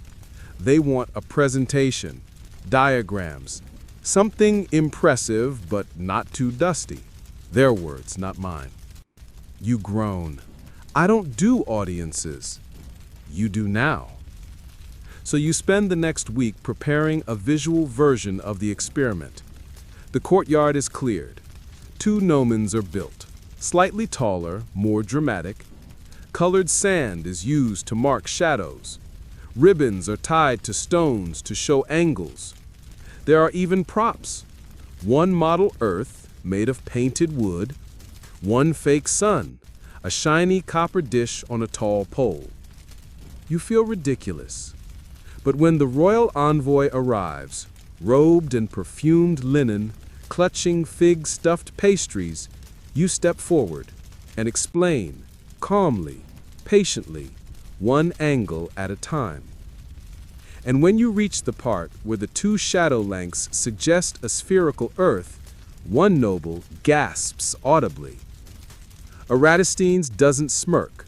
He bows deeply and says, "The world is round, and we are very small." You add, "But we've got very good sticks." That part gets a laugh. Afterwards, one of the younger nobles approaches you. "So you just used shadows?" You nod. He blinks, and it worked. You hand him a reed pen. Try it yourself. The scroll you wrote, the funny one, is already being copied. A version is sent to Rhodes, another to Pergamum. 1 is reserved for the pharaoh's private archive. And in the corner of the library, tucked beside the astronomy section, a copy sits with your name on it. Not Eratosthenes, yours. Just a tiny scrawl, translated and explained by you. It's not a monument, it's not a song, but it's a whisper. And that, you're starting to think, might be the loudest thing of all. The copies of your scroll multiply like startled pigeons in the library's scriptorium. One scribe complains that your handwriting includes too many whimsical loops. Another asks why your stick diagram has eyes. You politely inform him that the stick has seen things and deserves a little personality. Still, the scribes do their job, and within a few weeks there are 10, then 20 versions of your simplified explanation circulating through Alexandria and beyond. One ends up in the hands of a naval cartographer who thinks your humor is a stroke of genius. Another is sent to a temple school in Memphis, where a student allegedly tried to replicate the shadow test using a palm frond and accidentally summoned a curious goat instead. You don't know whether to be flattered or alarmed. One morning, Eratosthenes calls you over, waving a scroll that smells faintly of incense and expensive wine. "It's from the court astronomer in Pergamon," he says. "He's impressed." You blink. Really? Well, as impressed as anyone can be while still implying we probably got the stadion length wrong. Historians still argue whether the stadion unit even had a fixed value, you point out. Exactly. That's how we know we're doing real science. If no one's arguing, you probably just opened a bakery. The comment makes you laugh harder than it should. Perhaps because you're tired, or because part of you still can't quite believe this all worked, that you really stood on Earth and glimpsed its roundness through the angle of a shadow and the rhythm of a camel's gait. But the work isn't done. The more scrolls you copy, the more you're asked to explain. Not just how the measurement was done, but why it matters. The first person to ask is a temple apprentice from the east side of the city, who shows up one afternoon with a nervous look and an armful of baked goods. "Payment," he says, setting down a jar of honeyed barley cakes. "For tutoring, in Earth size." You clear a space on the stone bench beside you. He sits. And thus begins your accidental side career as Alexandria's most reluctant geometry teacher. Your first few lessons are awkward. You talk too fast, you forget to define zenith, you accidentally use the phrase epistemological sandstorm and send the poor boy into a panic. But with each lesson, you get better. You start with circles, literal ones, drawn with chalk on the tile floor. You use figs to represent the sun, the earth, the stick. You roll them gently to simulate curvature. The students laugh, but they remember. You try stories instead of formulas. You are a merchant, you say. You ride south with your caravan. At noon in Alexandria, your shadow stretches long. But in Syene, just as the sun reaches its highest point, there is no shadow. Why? And slowly they begin to answer. You explain the concept of angles using elbow joints. You draw smiley faces on obelisks. You let them build their own sundials, even when they look more like tiny pyramids built by drunk ants. The students come from all backgrounds. Sons of merchants, daughters of fishermen, even a retired wrestler who just wants to understand how the earth keeps people from falling off. You don't correct him, you just explain gravity as Earth's polite insistence that you stay close. Eratosthenes watches all of this with an expression that is part bemusement, part pride. "You're doing more good here than I ever could," he says one evening. You roll your eyes. You measured the earth. And you made people care. He's not wrong. The students ask good questions. If the earth is round, one boy asks, why doesn't the sun rise at the same time everywhere? You smile. Because we're on a spinning sphere, like a potter's wheel, but less messy. He nods slowly. Then, is it true some people think the stars are painted on a dome? You nod. It's a nice idea, but stars don't stay still. He grins. So the dome leaks. You pause. That's not wrong. Word of your lessons spreads. Soon, a group of curious sailors starts attending in the afternoons, smelling of salt and seaweed. They ask about stars, about horizons, about why ships disappear bottom first when they sail away. You show them a stick. Again, by now the stick has become something of a legend. You carve a few and give them away to students. One girl names hers Stabatha. Another draws a tiny face and insists it grants accurate measurements if you compliment its bark. You don't argue. Whatever helps them remember. One afternoon, an older woman arrives. Quiet, sun-wrinkled, with a woven basket of herbs slung over her back. She listens, doesn't speak, and leaves without a word. The next day, she returns with a basket of dried figs and a shadow stick carved from olive wood. Yours, to measure the world, or just poke at it a little. You treasure it more than any scroll. Still, not everyone is enthusiastic. A visiting dignitary from another city scoffs openly at your teachings. The earth cannot be curved, he says. We'd fall off or slide into the sea. You raise an eyebrow. Have you slid into the sea recently? No. You nod. Seems like the earth's doing a pretty good job then. The students giggle. He leaves. Not all lessons end in applause. One boy is caught trying to sell your scrolls in the marketplace, claiming they contain magical incantations that can summon the sun. Another attempts to use shadow calculations to predict which days his father will be in a good mood.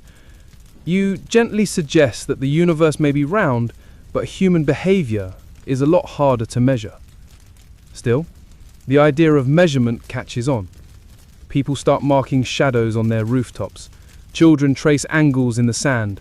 One particularly inspired baker starts arranging loaves in a perfect circle each morning, claiming he's feeding the city with geometry. You approve. Quietly, through extra purchases. Even the skeptical librarian who once laughed at your diagrams now greets you with a respectful nod. You've made science popular, terrifying. You grin. Next, I teach the camels. He blinks. You joke? But that might work. By the end of the season, you've taught more people than you can count. Some will forget, some will misremember, some will pass the knowledge on. But the whisper continues. Not loud, not flashy, but steady. Like the sun, like the shadow, like the turning of the earth beneath your feet. And sometimes in the hush of evening, you sit beneath the fig tree with your olive wood stick and watch the last light of the day stretch long across the stones. You measure it, of course, because you can't help yourself. And because knowing the shape of the world never gets old. You wouldn't call yourself famous. Not exactly. Alexandria is not the kind of place where people cheer your name just because you once angled a stick at the sun. But there's a quiet shift now, a murmur that follows you when you walk the stone pathways between the scriptorium and the herb market. That's the one, you overhear.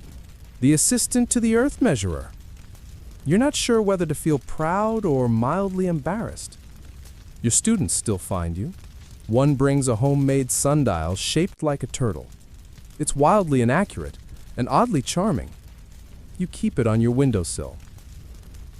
Eratosthenes, meanwhile, is deep in another project, something about revising the library's entire map collection.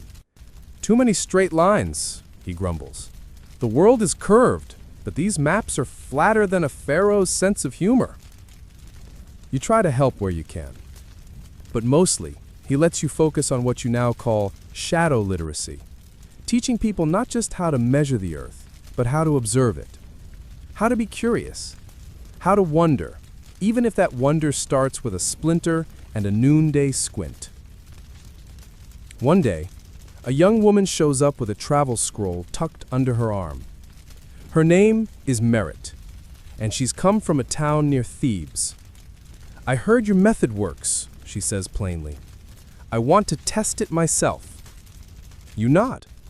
Do you have a stick? She pulls one out of her satchel. It's polished, smooth, and perfectly vertical. Clearly loved. I see you're prepared, you say, unable to suppress a smile. She stays for 3 days. You walk her through the calculations, the angle checks, the distance estimations. She's sharp, asks good questions, and doesn't blink at the more tedious bits. At the end of her stay, she measures the shadow in the same courtyard you once stood in with Eratosthenes. The sun is high, the stick is straight, and the shadow points like a thin finger toward the edge of the known world. Merit records her findings, then compares them to the Sayin data you show her. It works, she whispers. You nod. She adds, and it's beautiful. You're starting to hear that more often now. People seem genuinely moved by the realization that the world isn't flat like a breadboard, but curved, continuous, connected, almost tender in the way it folds space beneath your feet. Still, not everyone reacts the same way. There's one merchant, older, grizzled, with a voice like crushed gravel. He watches one of your courtyard sessions from a distance, arms crossed. Later he corners you near the grain scales. All this about curves, he says. Seems dangerous. You raise an eyebrow. Dangerous how? People might get ideas.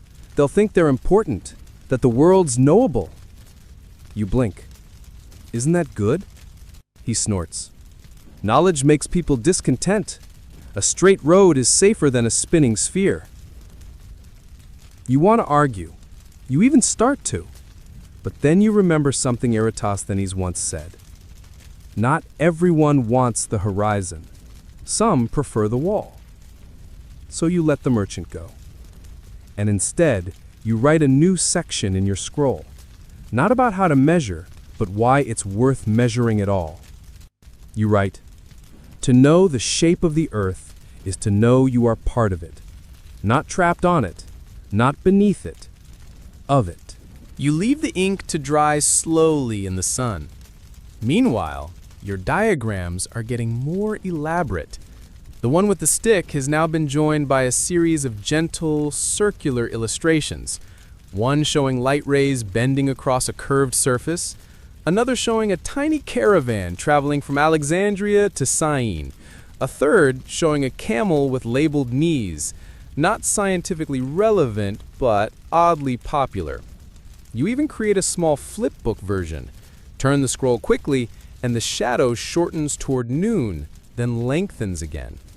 A child at one of your sessions calls it Sun Ballet. The name sticks. As the summer deepens, Eratosthenes returns with exciting news. There's interest from India, he says.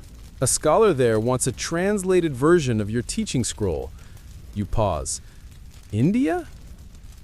Apparently, they've been working with similar theories. Circles, celestial geometry. They're curious to compare notes. This idea that someone across vast deserts and mountain ranges might be measuring the earth with their own stick and shadow fills you with a warmth that no fig cake could replicate. You'll need a translator, you murmur. You'll need a copy on waterproof parchment, unless you want your ideas to dissolve in monsoon rain. So the scroll travels.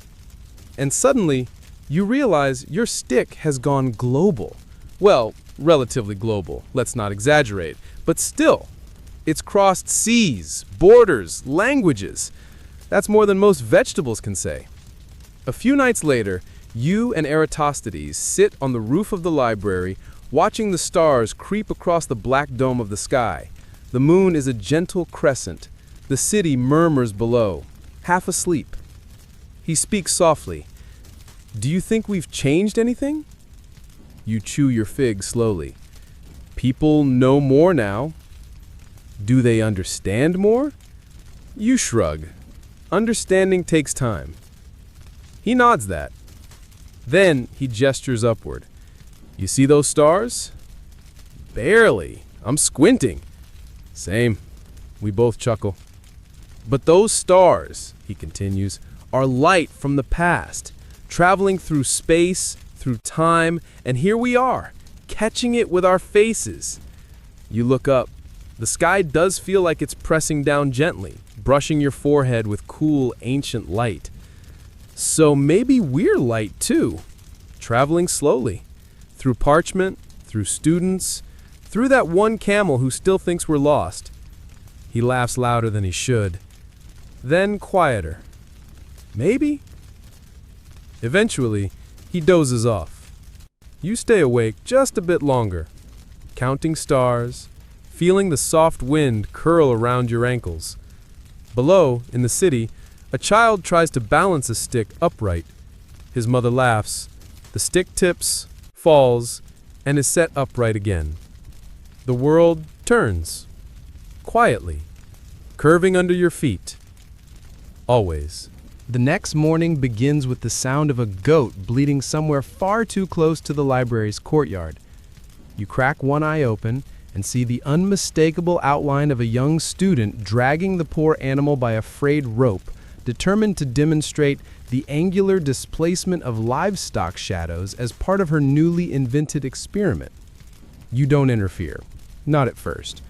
After all, curiosity is a slippery creature, and sometimes it comes wrapped in hooves and indignation. Instead, you sip your morning water and watch as she tries to coax the goat to stand still. It eats her notes. Then it attempts to sit down on her measuring stick. Aristophanes arrives just in time to see the goat chewing its way through geometry. He clears his throat. I assume this is your doing? You raise your palms. I only taught the math. He squints. And now we're measuring shadows using a goat? She says it's to test curvature in four-legged beings. There's a long pause. Then he says, I'm both horrified and a little proud. It's been that kind of season. Ever since the shadow experiment caught the imagination of Alexandria's youth, there's been a new sort of energy buzzing through the gardens, classrooms, even the baker's alley. People stop you in the street, not just to ask for calculations, but to tell you their theories. A fisherman insists he can predict tides based on the way shadows stretch over his boat. A sandal maker believes the soles of his shoes wear differently depending on whether he walks north or south. You listen, always, because even if the logic is off, the impulse is right. Observe, wonder, measure. Some days you spend hours fielding questions. Does the Earth's curve affect how fast I get tired walking uphill? If a tree has no shadow at noon, is it sacred or just badly planted? And, your personal favorite, if I lie down long enough, will I eventually feel the spin of the planet? You answer seriously, gently, often with a smile. Aristophanes watches all this unfold with a kind of bemused detachment. He's still writing, still refining, but he's also pulling away slightly, less involved in the daily swirl. You sense that his mind is chasing something larger again, something about the stars, or perhaps the measurement of time. One afternoon, while copying a diagram for a visiting scholar from Cyprus, you ask him, "What's next for you?" He shrugs. The heavens, maybe. The seasons. Time itself. You tilt your head. Isn't that a bit ambitious? He grins. Only if I plan to finish in one lifetime. He leaves shortly after, bound for a short retreat along the Nile. To clear my head, he says. But you know it's more than that. He's charting something. Always. In his absence, you take over his daily lectures. Not that they're formal. Mostly you sit under the fig tree and answer increasingly creative questions about how geometry fits into everyday life. You teach children to make sundials out of clay tiles. You help a group of sailors determine the latitude of the harbor using nothing more than shadows and string. One night, you even assist in organizing a shadow play, a sort of theatrical storytelling using sticks and light, where the Earth's curvature is explained using hand puppets and a surprisingly catchy song. The chorus goes, "If you're feeling flat, don't fret, it's just the planet you haven't met." You hum it for days. But beneath all the lightheartedness, something deeper is taking root. A shift. People are starting to see their place not as a dot on a map, but as part of a system, a curve, a planet, a shared spinning marble in the vastness of space. A scholar from Carthage visits. She's heard of your teachings and asks if she can sit in on a lesson. You welcome her naturally. Afterward, she tells you that her people also have stories of the Earth's shape, of great whales circling the seas, of islands that drift and return like turtles. We always thought it was myth, she says, but now? Maybe it was metaphor. You nod. Maybe both. She stays for a week, contributing her own stories, trading diagrams. By the time she departs, she's added her mark to your wall, a tiny drawing of a turtle with a compass etched on its back.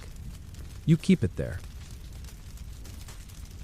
A few days later, you receive a letter from Syene. It's from the original well-keeper, the one who had first told Eratosthenes about the shadowless noon. He's heard the story of what it inspired and sends his congratulations. I didn't know a simple well could start something so large, he writes. But I suppose that's how it works. Water flows where it's allowed. You read it twice. That night you return to your own well, Not the physical one, but the mental version. You sit beneath the stars and trace angles in the dirt. You think of shadows, of suns, of sticks and scrolls and fig trees. You think of how knowledge begins, always, with one small question and one long shadow. You wake to the sound of papyrus rustling, a gentle hiss like whispers brushing through dry reeds. Outside, the morning is yawning into the city, and Alexandria feels quieter than usual. Its noise not absent, just muffled, like someone placed a linen blanket over the world. You stretch, slowly, careful not to knock over the ever-growing stack of scrolls threatening to topple beside your sleeping mat. Your latest teaching scroll, Curvature for Beginners, now with 30% fewer goats, has gone viral by ancient standards. Several scribes from Memphis have requested copies. One local potter has started selling mugs with tiny stick and shadow diagrams etched into the sides, and they're inexplicably popular among geometry students. You don't mind. As long as the diagrams are correct, let the mugs have their moment. But today isn't about shadows or sticks. Today, someone wants you to talk about maps. You received the request via a note slipped under your door. The handwriting is firm, looping, and suspiciously neat, clearly scribe-trained. Honored educator, the Cartographic Society of Alexandria requests your presence at this afternoon's symposium. The topic: Rendering Spherical Truth in Flat Form. Light refreshments provided. You groan a little. Flat form, you mutter, the curse of the clever. Still, you go. You bring your best teaching stick, the one with the carved spiral down the shaft, for flair. The symposium is held in one of the quieter library courtyards, where fig trees cast dappled shadows across mosaic tiles. The air smells faintly of roasted chickpeas and ink. About 24 people are gathered: scribes, sailors, astrologers, and one man who may be a sandal merchant but insists he is also a topographic dreamer. The discussion begins with a spirited debate about how best to represent curved space on a flat surface. Someone proposes the use of concentric circles. Another suggests a triangle-based projection system. A third, with wild eyes and chalk-streaked robes, insists all maps should be spherical and carried in baskets lined with olive oil to simulate planetary curvature.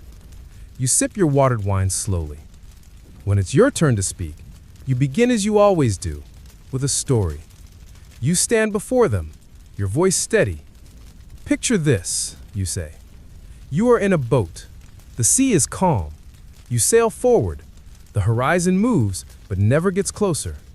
The stars above shift slightly as the night stretches on. The earth, though unseen, tells you it is round, not because you see the curve, but because everything else curves around it. You draw a circle in the dust with your stick, slowly, purposefully. We don't map the earth just to draw borders. We map it to remind ourselves that we live on something round, alive, and gently spinning beneath our feet. A hush falls. Then someone asks, timidly, "But how do you draw that truth?" You smile. Badly at first, but persistently. You talk about latitude and longitude, how Eratosthenes is working to define them more clearly, how they can be marked using shadows and distance. You mention the concept of the equator, how a line can be imagined across the belly of the Earth, always equidistant from the poles. Historians still argue, you add, whether early mapmakers in Babylonia understood this kind of symmetry or simply guessed beautifully. They like that. Guessed beautifully becomes the phrase of the hour. Afterward, a small group corners you with questions. A spice trader from Rhodes wants to know whether wind patterns also curve with the earth. You think a moment, then nod. They flow like water across a bowl. Not straight, but guided. A priestess asks whether the sun favors the south. You grin. Only in winter. Someone hands you a slice of melon. You accept it like a scholar accepts a scroll, gratefully and slightly confused. As the sun dips lower, casting long shadows across the courtyard tiles, the group breaks into smaller clusters. You overhear one sailor explaining angular deviation to a scribe using fruit. Another sketches a globe, labeling it speculative lemon earth. You decide you like cartographers. That evening, back at your quarters, you draft your own map, not of the world, but of ideas. A spiral looping outward from a central shadow stick. Around it, you draw rays of thought, curiosity, measurement, storytelling, geometry, skepticism, joy. You pin it to your wall with a fig thorn. In the days that follow, you notice something curious. People are beginning to speak of Earth curvature casually, as if it were an old friend. A bread vendor adjusts his stall angle based on the sun's path. A group of children plays Find the Meridian, a game you suspect has no rules other than running in circles and occasionally shouting Zenith. It's glorious. And chaotic. You receive another letter, this one from a scholar in Antioch. He's adapting your methods to local terrain and wants to know whether stick length affects measurement accuracy. You reply, only if the stick is taller than your house. He writes back, it might be. You sigh.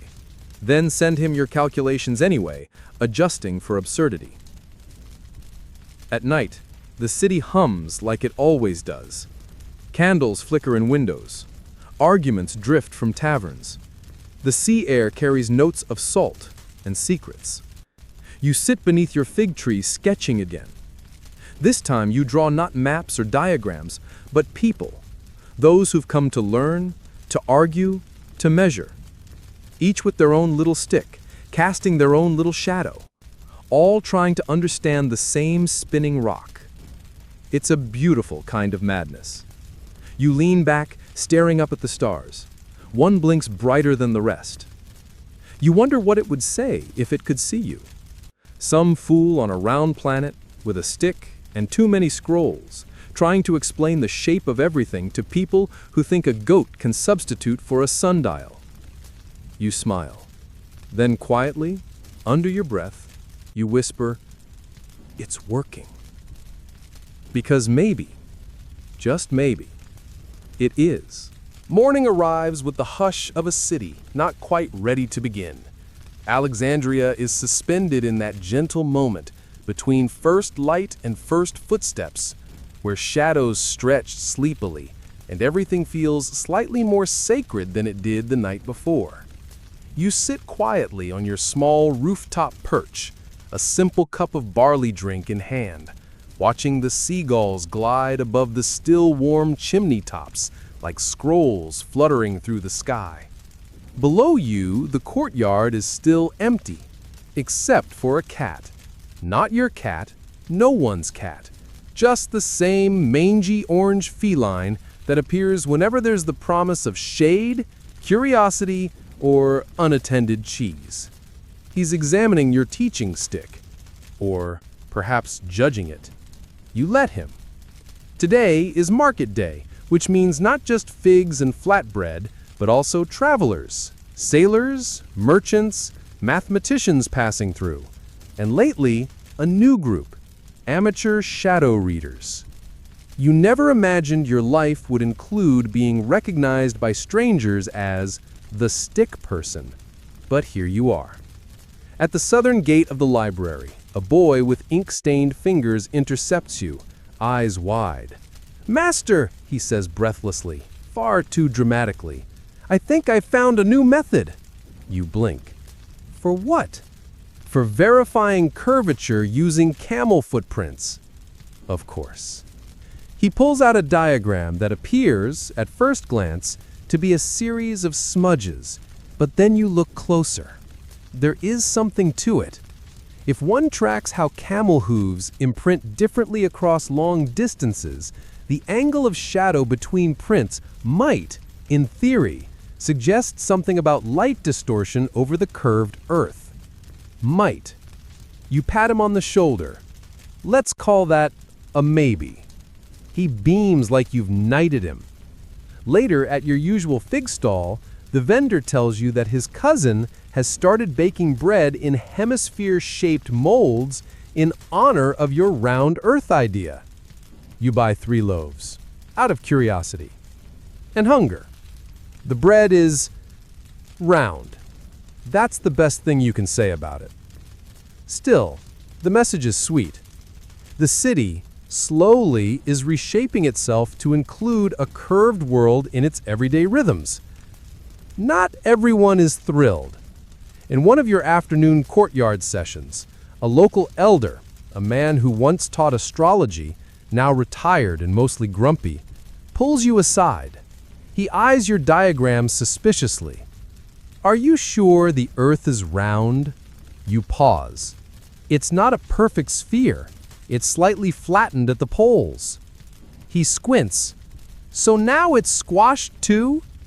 Just a little. He waves a dismissive hand. I liked it better when it was flat and stayed put. You want to explain orbital mechanics, but decide against it. Instead, you offer a fig. He takes it. Chews. Doesn't say thank you. Progress.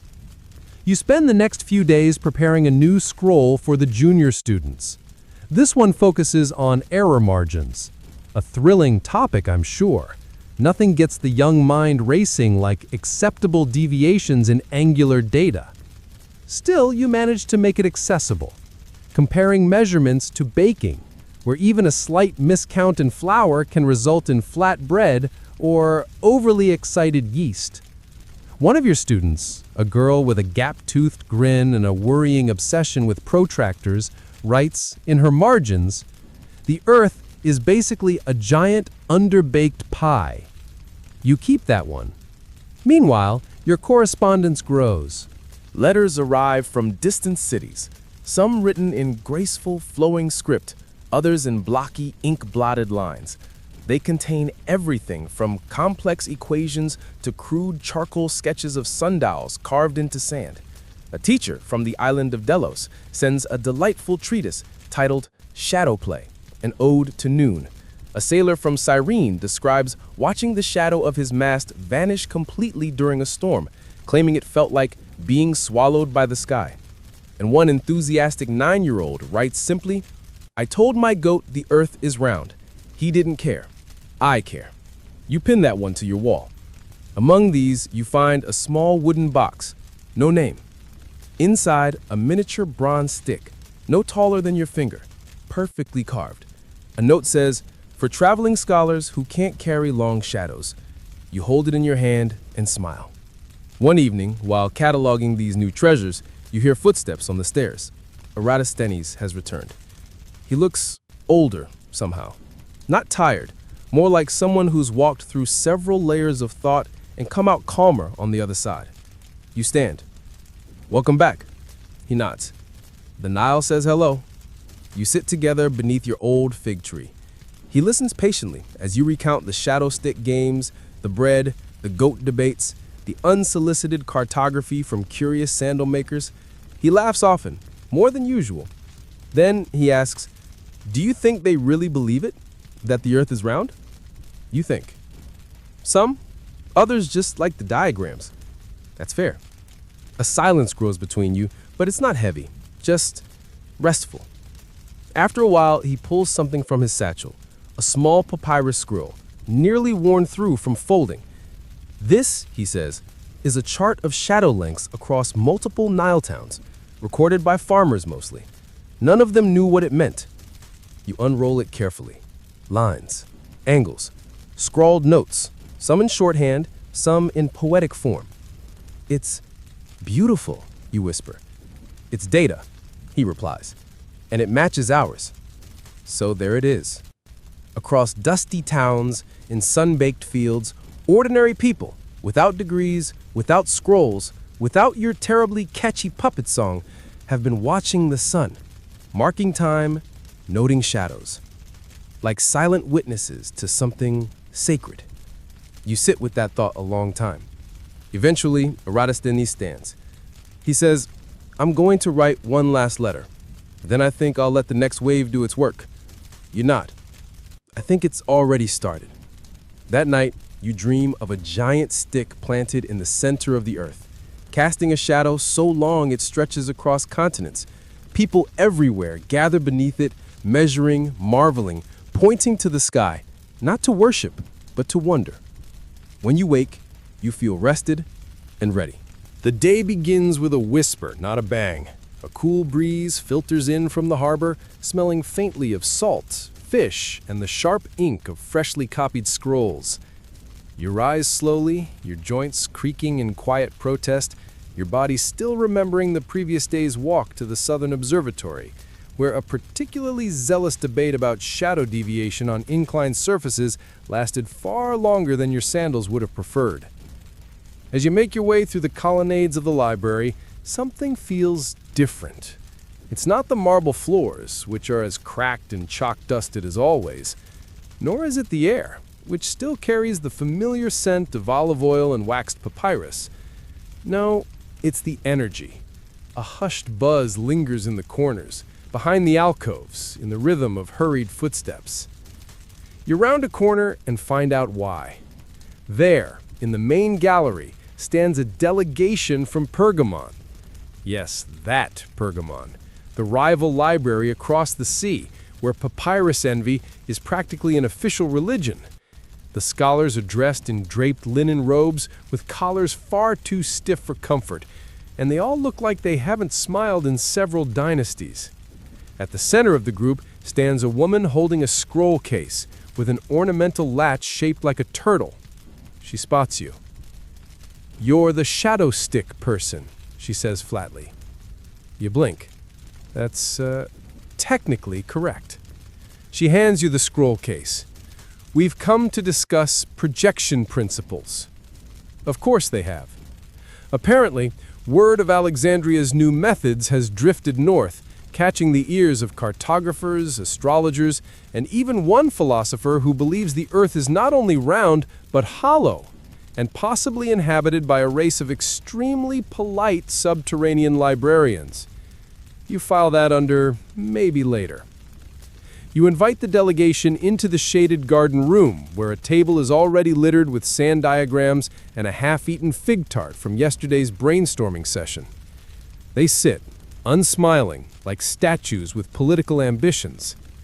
The woman, her name turns out to be Anthis, unrolls her scroll. It's a map, or at least it wants to be. It's filled with elegant curves, proportional markings, and a latitude system eerily similar to the one you and Eratosthenes had discussed only weeks earlier. You trace the lines slowly. How did you calculate these? She adjusts her collar. By boat, mostly. Also by listening to fishermen. You nod. They always know where the world bends.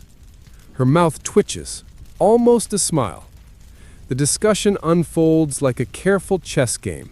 You propose a shadow-based correction system, they counter with a slope-differentiated angle formula. You suggest using obelisks as reference towers, they counter with floating mirrors and measured star alignments. Eventually, someone brings tea, which helps immensely. Midway through the conversation, a student, your youngest, bursts in with a question about whether the moon's shadow proves the Earth is concave.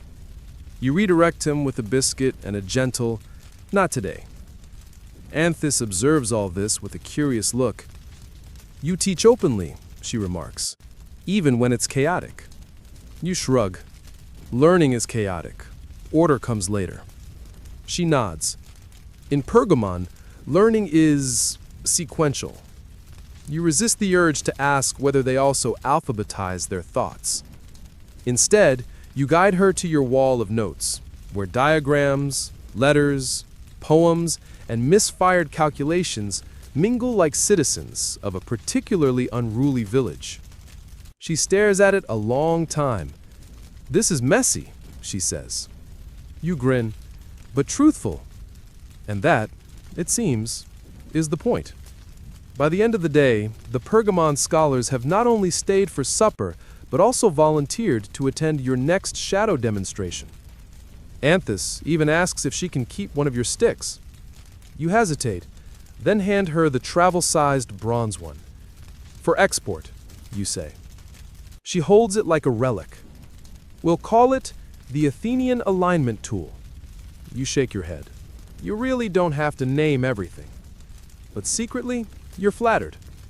As the sky turns gold and the city begins its evening stretch, markets closing, street musicians tuning their lyres, someone down the road calling out that the bread is still warm, you retreat once again to your rooftop. Eratosthenes joins you carrying a small box. Inside are fragments, bits of scroll, broken reed pens, chalk stubs, and a chipped sundial face. You keepin' these for sentimental reasons? You ask. No, he replies, for comparison. I like to see how many versions I got wrong before one finally worked. You chuckle. There's must be 100 pieces in there. He shrugs. That's just from this month. You fall into an easy silence, interrupted only by the occasional rustle of fig leaves in the wind. Below you, the city glows like a fallen constellation, each lantern a tiny sun, each shadow a lingering echo of the day. You speak finally. Do you think it matters that we measured it? Eratosthenes tilts his head. That the earth is round? You nod. It always was round. We just noticed. You think about that. All the hours, the sticks, the goats, the diagrams and debates and insolvable equations, the children who think the world is a pie, the traders who've started adjusting their routes, the boy who invented camel shadow theory, the baker who now names his loaves after continents, the Pergamon delegation who showed up with turtles and tea. You sigh contentedly. Maybe it always was round, but now it's real to someone. And that's enough. The morning air is still cool as you step onto the worn stone tiles of the eastern portico, where the early light slices across the courtyard like a well-aimed theorem. Birds call out in the distance, some sounding like questions, others like punchlines, and the fig tree leans ever so slightly toward your teaching bench, as if eager to hear today's lesson. You chuckle to yourself. Even the flora seems curious these days. Today isn't just another day of geometry games or measuring shadows with enthusiastic teenagers armed with sun-baked rulers. Today, you've been invited, rather ceremoniously, to present your findings at the Great Hall of the museum. And by invited, you mean gently coerced by no fewer than 4 librarians, 2 astrologers, and 1 fishmonger who insists he has a right to be present because the stars are basically just night fish. You don't argue. At this point, everyone's part of the movement. You gather your materials, scrolls smoothed, your best robe only slightly ink-stained, the ceremonial teaching stick that someone once oiled with olive residue as a joke, but which has since become inexplicably revered. You strap a mini sundial to your belt, because frankly, it makes you feel powerful. The Great Hall is grander than usual, not just in size, but in tone. The air hums with anticipation, or maybe overcooked lentils. People are seated in rows of stone benches, whispering in excited tones.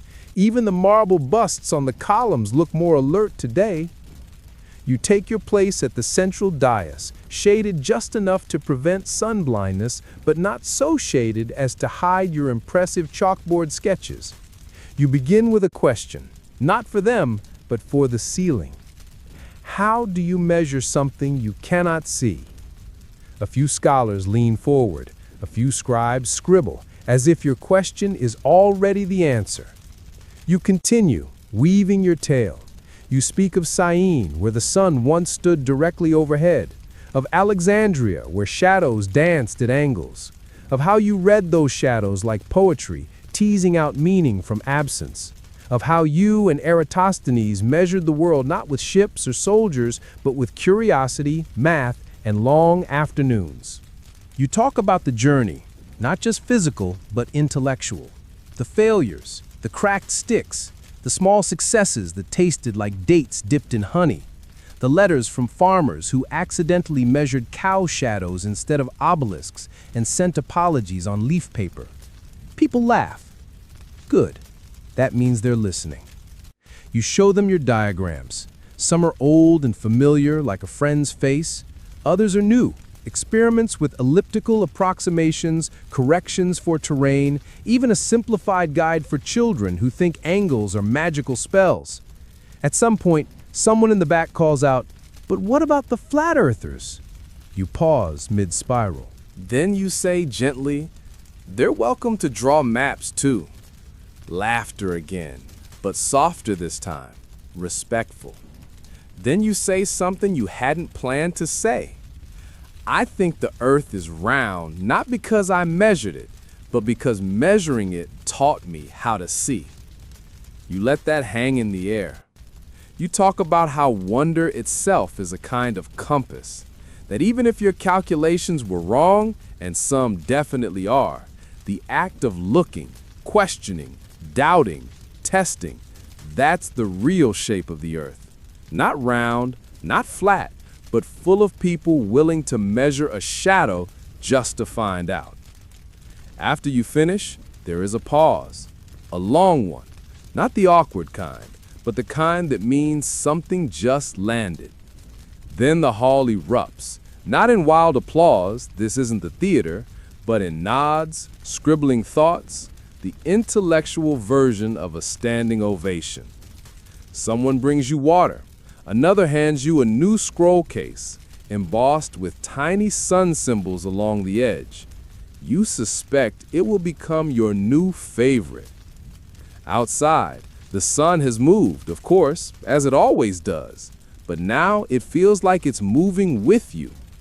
You step down from the dais, greeted by people who just want to ask questions, share stories, show you strange diagrams of things they found while measuring puddles or candle shadows or even cat whiskers at noon. One child presents you with a tiny sundial made of seashells. You accept it as if it were the most precious scientific instrument ever invented. Later, after the crowd has thinned and the stones begin to cool beneath the weight of afternoon, you sit again beneath your fig tree. Eratosthenes joins you. He doesn't speak at first, just sits, arms crossed, face unreadable. Then he says, "You did well." You grin. "I said the earth is shaped like a conversation." He nods. "That's not entirely wrong." He pulls from his robe a scrumpled scroll. On it is a sketch, a new method of measuring shadows using water basins and suspended threads. You study it. Complicated. Elegant. You look at him. "Think it'll work?" He shrugs. "Doesn't have to. It just has to teach us something." You lean back, the tree's leaves rustling above like applause for silence. The stars are beginning to peek through the evening veil. Not many, just enough to remind you they've been watching all along. They don't care if you get it right. They don't care if your angles are off or your calculations a little fuzzy. They simply shine. And in shining, they give you something to aim for. You whisper softly, as if to the night, "We measured the earth with a stick." It sounds ridiculous and holy. Then you add, "And people believed us," which might be the greater miracle. The library is quieter than usual today, as if even the scrolls have decided to take a slow, contemplative breath. You walk its stone corridors not with urgency, but with a kind of reverent drift, like a shadow moving across the sundial face you've come to know so well. Something about today feels final. Not like an ending, exactly, but more like a punctuation mark at the end of a very long, winding sentence. One full of clauses, commas, and all the dusty footnotes of a life spent chasing sunlight with a stick. You arrive at your usual alcove, the one beneath the dome painted with constellations. It's cooler here, and the faint smell of beeswax mingles with sandalwood from the shelves. Your bench creaks familiarly beneath you, like it knows exactly how many hours you've perched there with your ink-stained fingers and geometrical sighs. Across from you sits a young girl. You don't know her name, but she's been showing up more often, asking better questions each time. Today, she looks up and tilts her head. Why do people believe you? You raise an eyebrow, amused. You mean about the Earth being round? She nods. You don't have a ship or a tower that reaches the sky. Just shadows and numbers and a lot of drawings. You smile. That's true. But you'd be surprised what people are willing to believe when the story is slow and the math is honest. She frowns thoughtfully, tapping her wax tablet with a reed stylus. So, it's not about the proof. You think for a moment. The proof is important, but the invitation matters more. She blinks. Invitation? To see things differently. That seems to satisfy her, for now. She returns to her tablet, sketching out a new hypothesis involving mirrored bowls and reflective sunlight. You leave her to it. She'll find something, or invent something, or trip over the truth and call it curiosity. It's all the same path. Later that afternoon, Anthis from Pergamum returns. She carries with her a neat bundle of scrolls tied with ribbon, purple, which in librarian tradition means new theories, possibly dangerous. She sets them down on your table. You've started a movement, she says, half accusing, half impressed. You gesture modestly. I just handed people a stick. She doesn't laugh, but her mouth twitches again, which is practically a guffaw by Pergamon standards. Her scrolls are fascinating. Dozens of new methods for measuring angles, distances, star paths, and shadow variants across terrain. Some involve triangular boats. One suggests using mirrored pigeons. You file that under charming, but no. There's a particularly elegant formula for adjusting sun angle discrepancies based on regional humidity, which you secretly wish you had thought of. You ask her how Pergamum is reacting to all this. She sighs. They think it's chaos. You nod. That's how it starts. She adds, but they're drawing circles now, quietly, in the corners of their star charts. You lean back. That's enough. A little later, a delegation arrives from Memphis. This time, it's mostly tradesmen, bricklayers, bakers, even a shepherd who insists his sheep walk in curves when it rains. They don't come bearing scrolls or formulas. They bring stories, observations, bits of measured rope, smooth stones with marks carved into them. One bricklayer shows you how he aligns his oven walls using shadow lengths to keep them from warping. Another explains how he's been predicting weather by noting the angle of the sun on his garden wall, something he did instinctively, without realizing it had anything to do with spherical geometry. They ask questions, but not the kind that seek proof. Their questions are practical, grounded, curious. What happens if the Earth's shadow curves over time? Can we use this to time harvest better? Does the moon know we figured this out? You answer what you can. For what you can't, you suggest they try it themselves. And they will. You can tell. As the sun begins its descent, casting long, syrupy shadows across the courtyard stones, you sit once more beneath the fig tree. Your old friend, your thinking partner, your silent witness to so many half-muttered theories and full-bellied chuckles. You close your eyes. In your mind, you drift, not away, but across. Across the lines and paths and shadows traced over the years. Across the sundials etched by curious hands. Across rooftops and courtyards and walls chalked with angles. Across cities and riverbanks and temples and garden fences where someone, somewhere, is squinting at the light and wondering if the earth curves just slightly beneath their toes. You remember a time when you doubted anyone would care. Now they do. Not everyone, not loudly, but enough. Enough to build something. Not a monument, not yet. Not a shrine or statue or golden compass, but maybe a story. A story about a librarian with a stick who measured shadows, and in doing so, invited the world to consider that it might be round. A quiet revolution carried on sandals and scrolls by bakers and shepherds and children with wide eyes.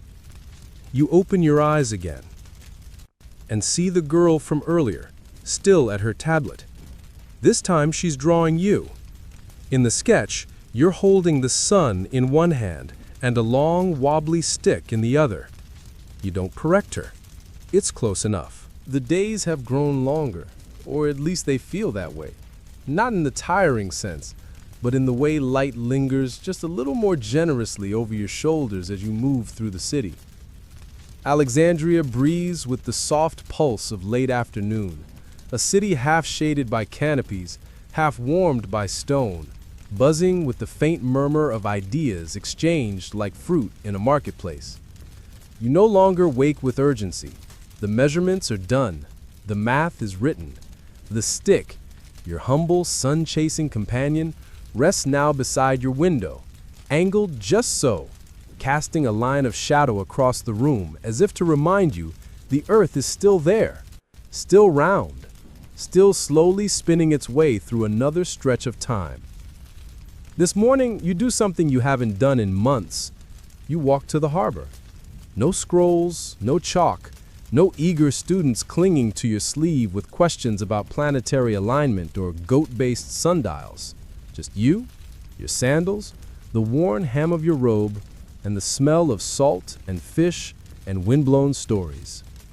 The ships are docked in a lazy line, some from Rhodes, a few from Cyprus, one from a place she can't quite read because the letters have faded, but its hull is bright red, and that seems bold enough to compensate.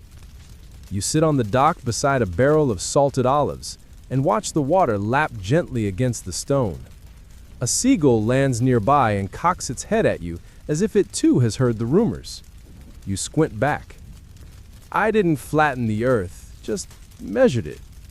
The gull blinks slowly, unimpressed. Still, you can't help but smile. Because now that it's all slowing down, you can see the full arc of it. The way a single question led to a line, then an angle, then a number, then a thought so big it had to be shared like bread. You rise, stretch, and head back through the city. Past the bakers, who are now naming loaves after constellations, the fishmongers, who claim their scales reflect the curvature of the earth, and the children playing with shadow puppets shaped like continents. At the library, there's a scroll waiting for you. It's from someone in Cyrene, a shepherd turned astronomer. He's been experimenting with the angle of moonlight on his goat pens and believes he's discovered a method to predict lunar eclipses. It might be nonsense, or genius. Hard to say. But he signs off with something that makes you pause.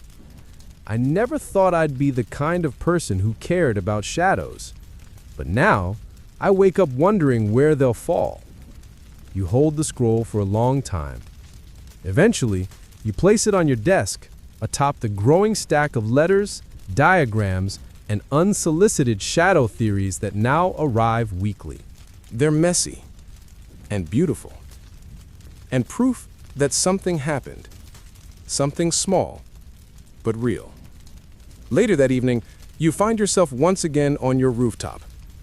The sun is low now, kissing the edge of the city, casting Alexandria in golden hues that soften even the sternest corners. Eratosthenes joined you, late as always, carrying a plate of dates and what might be cheese, but could also be an ancient mistake. He sets it down with a sigh. "They're writing songs about you now," he says. You raise an eyebrow. "Please tell me that's a joke." "Afraid not." One of the rhymes ends with, "He used a stick, but what a trick." You groan. "Poetry is dead." He grins.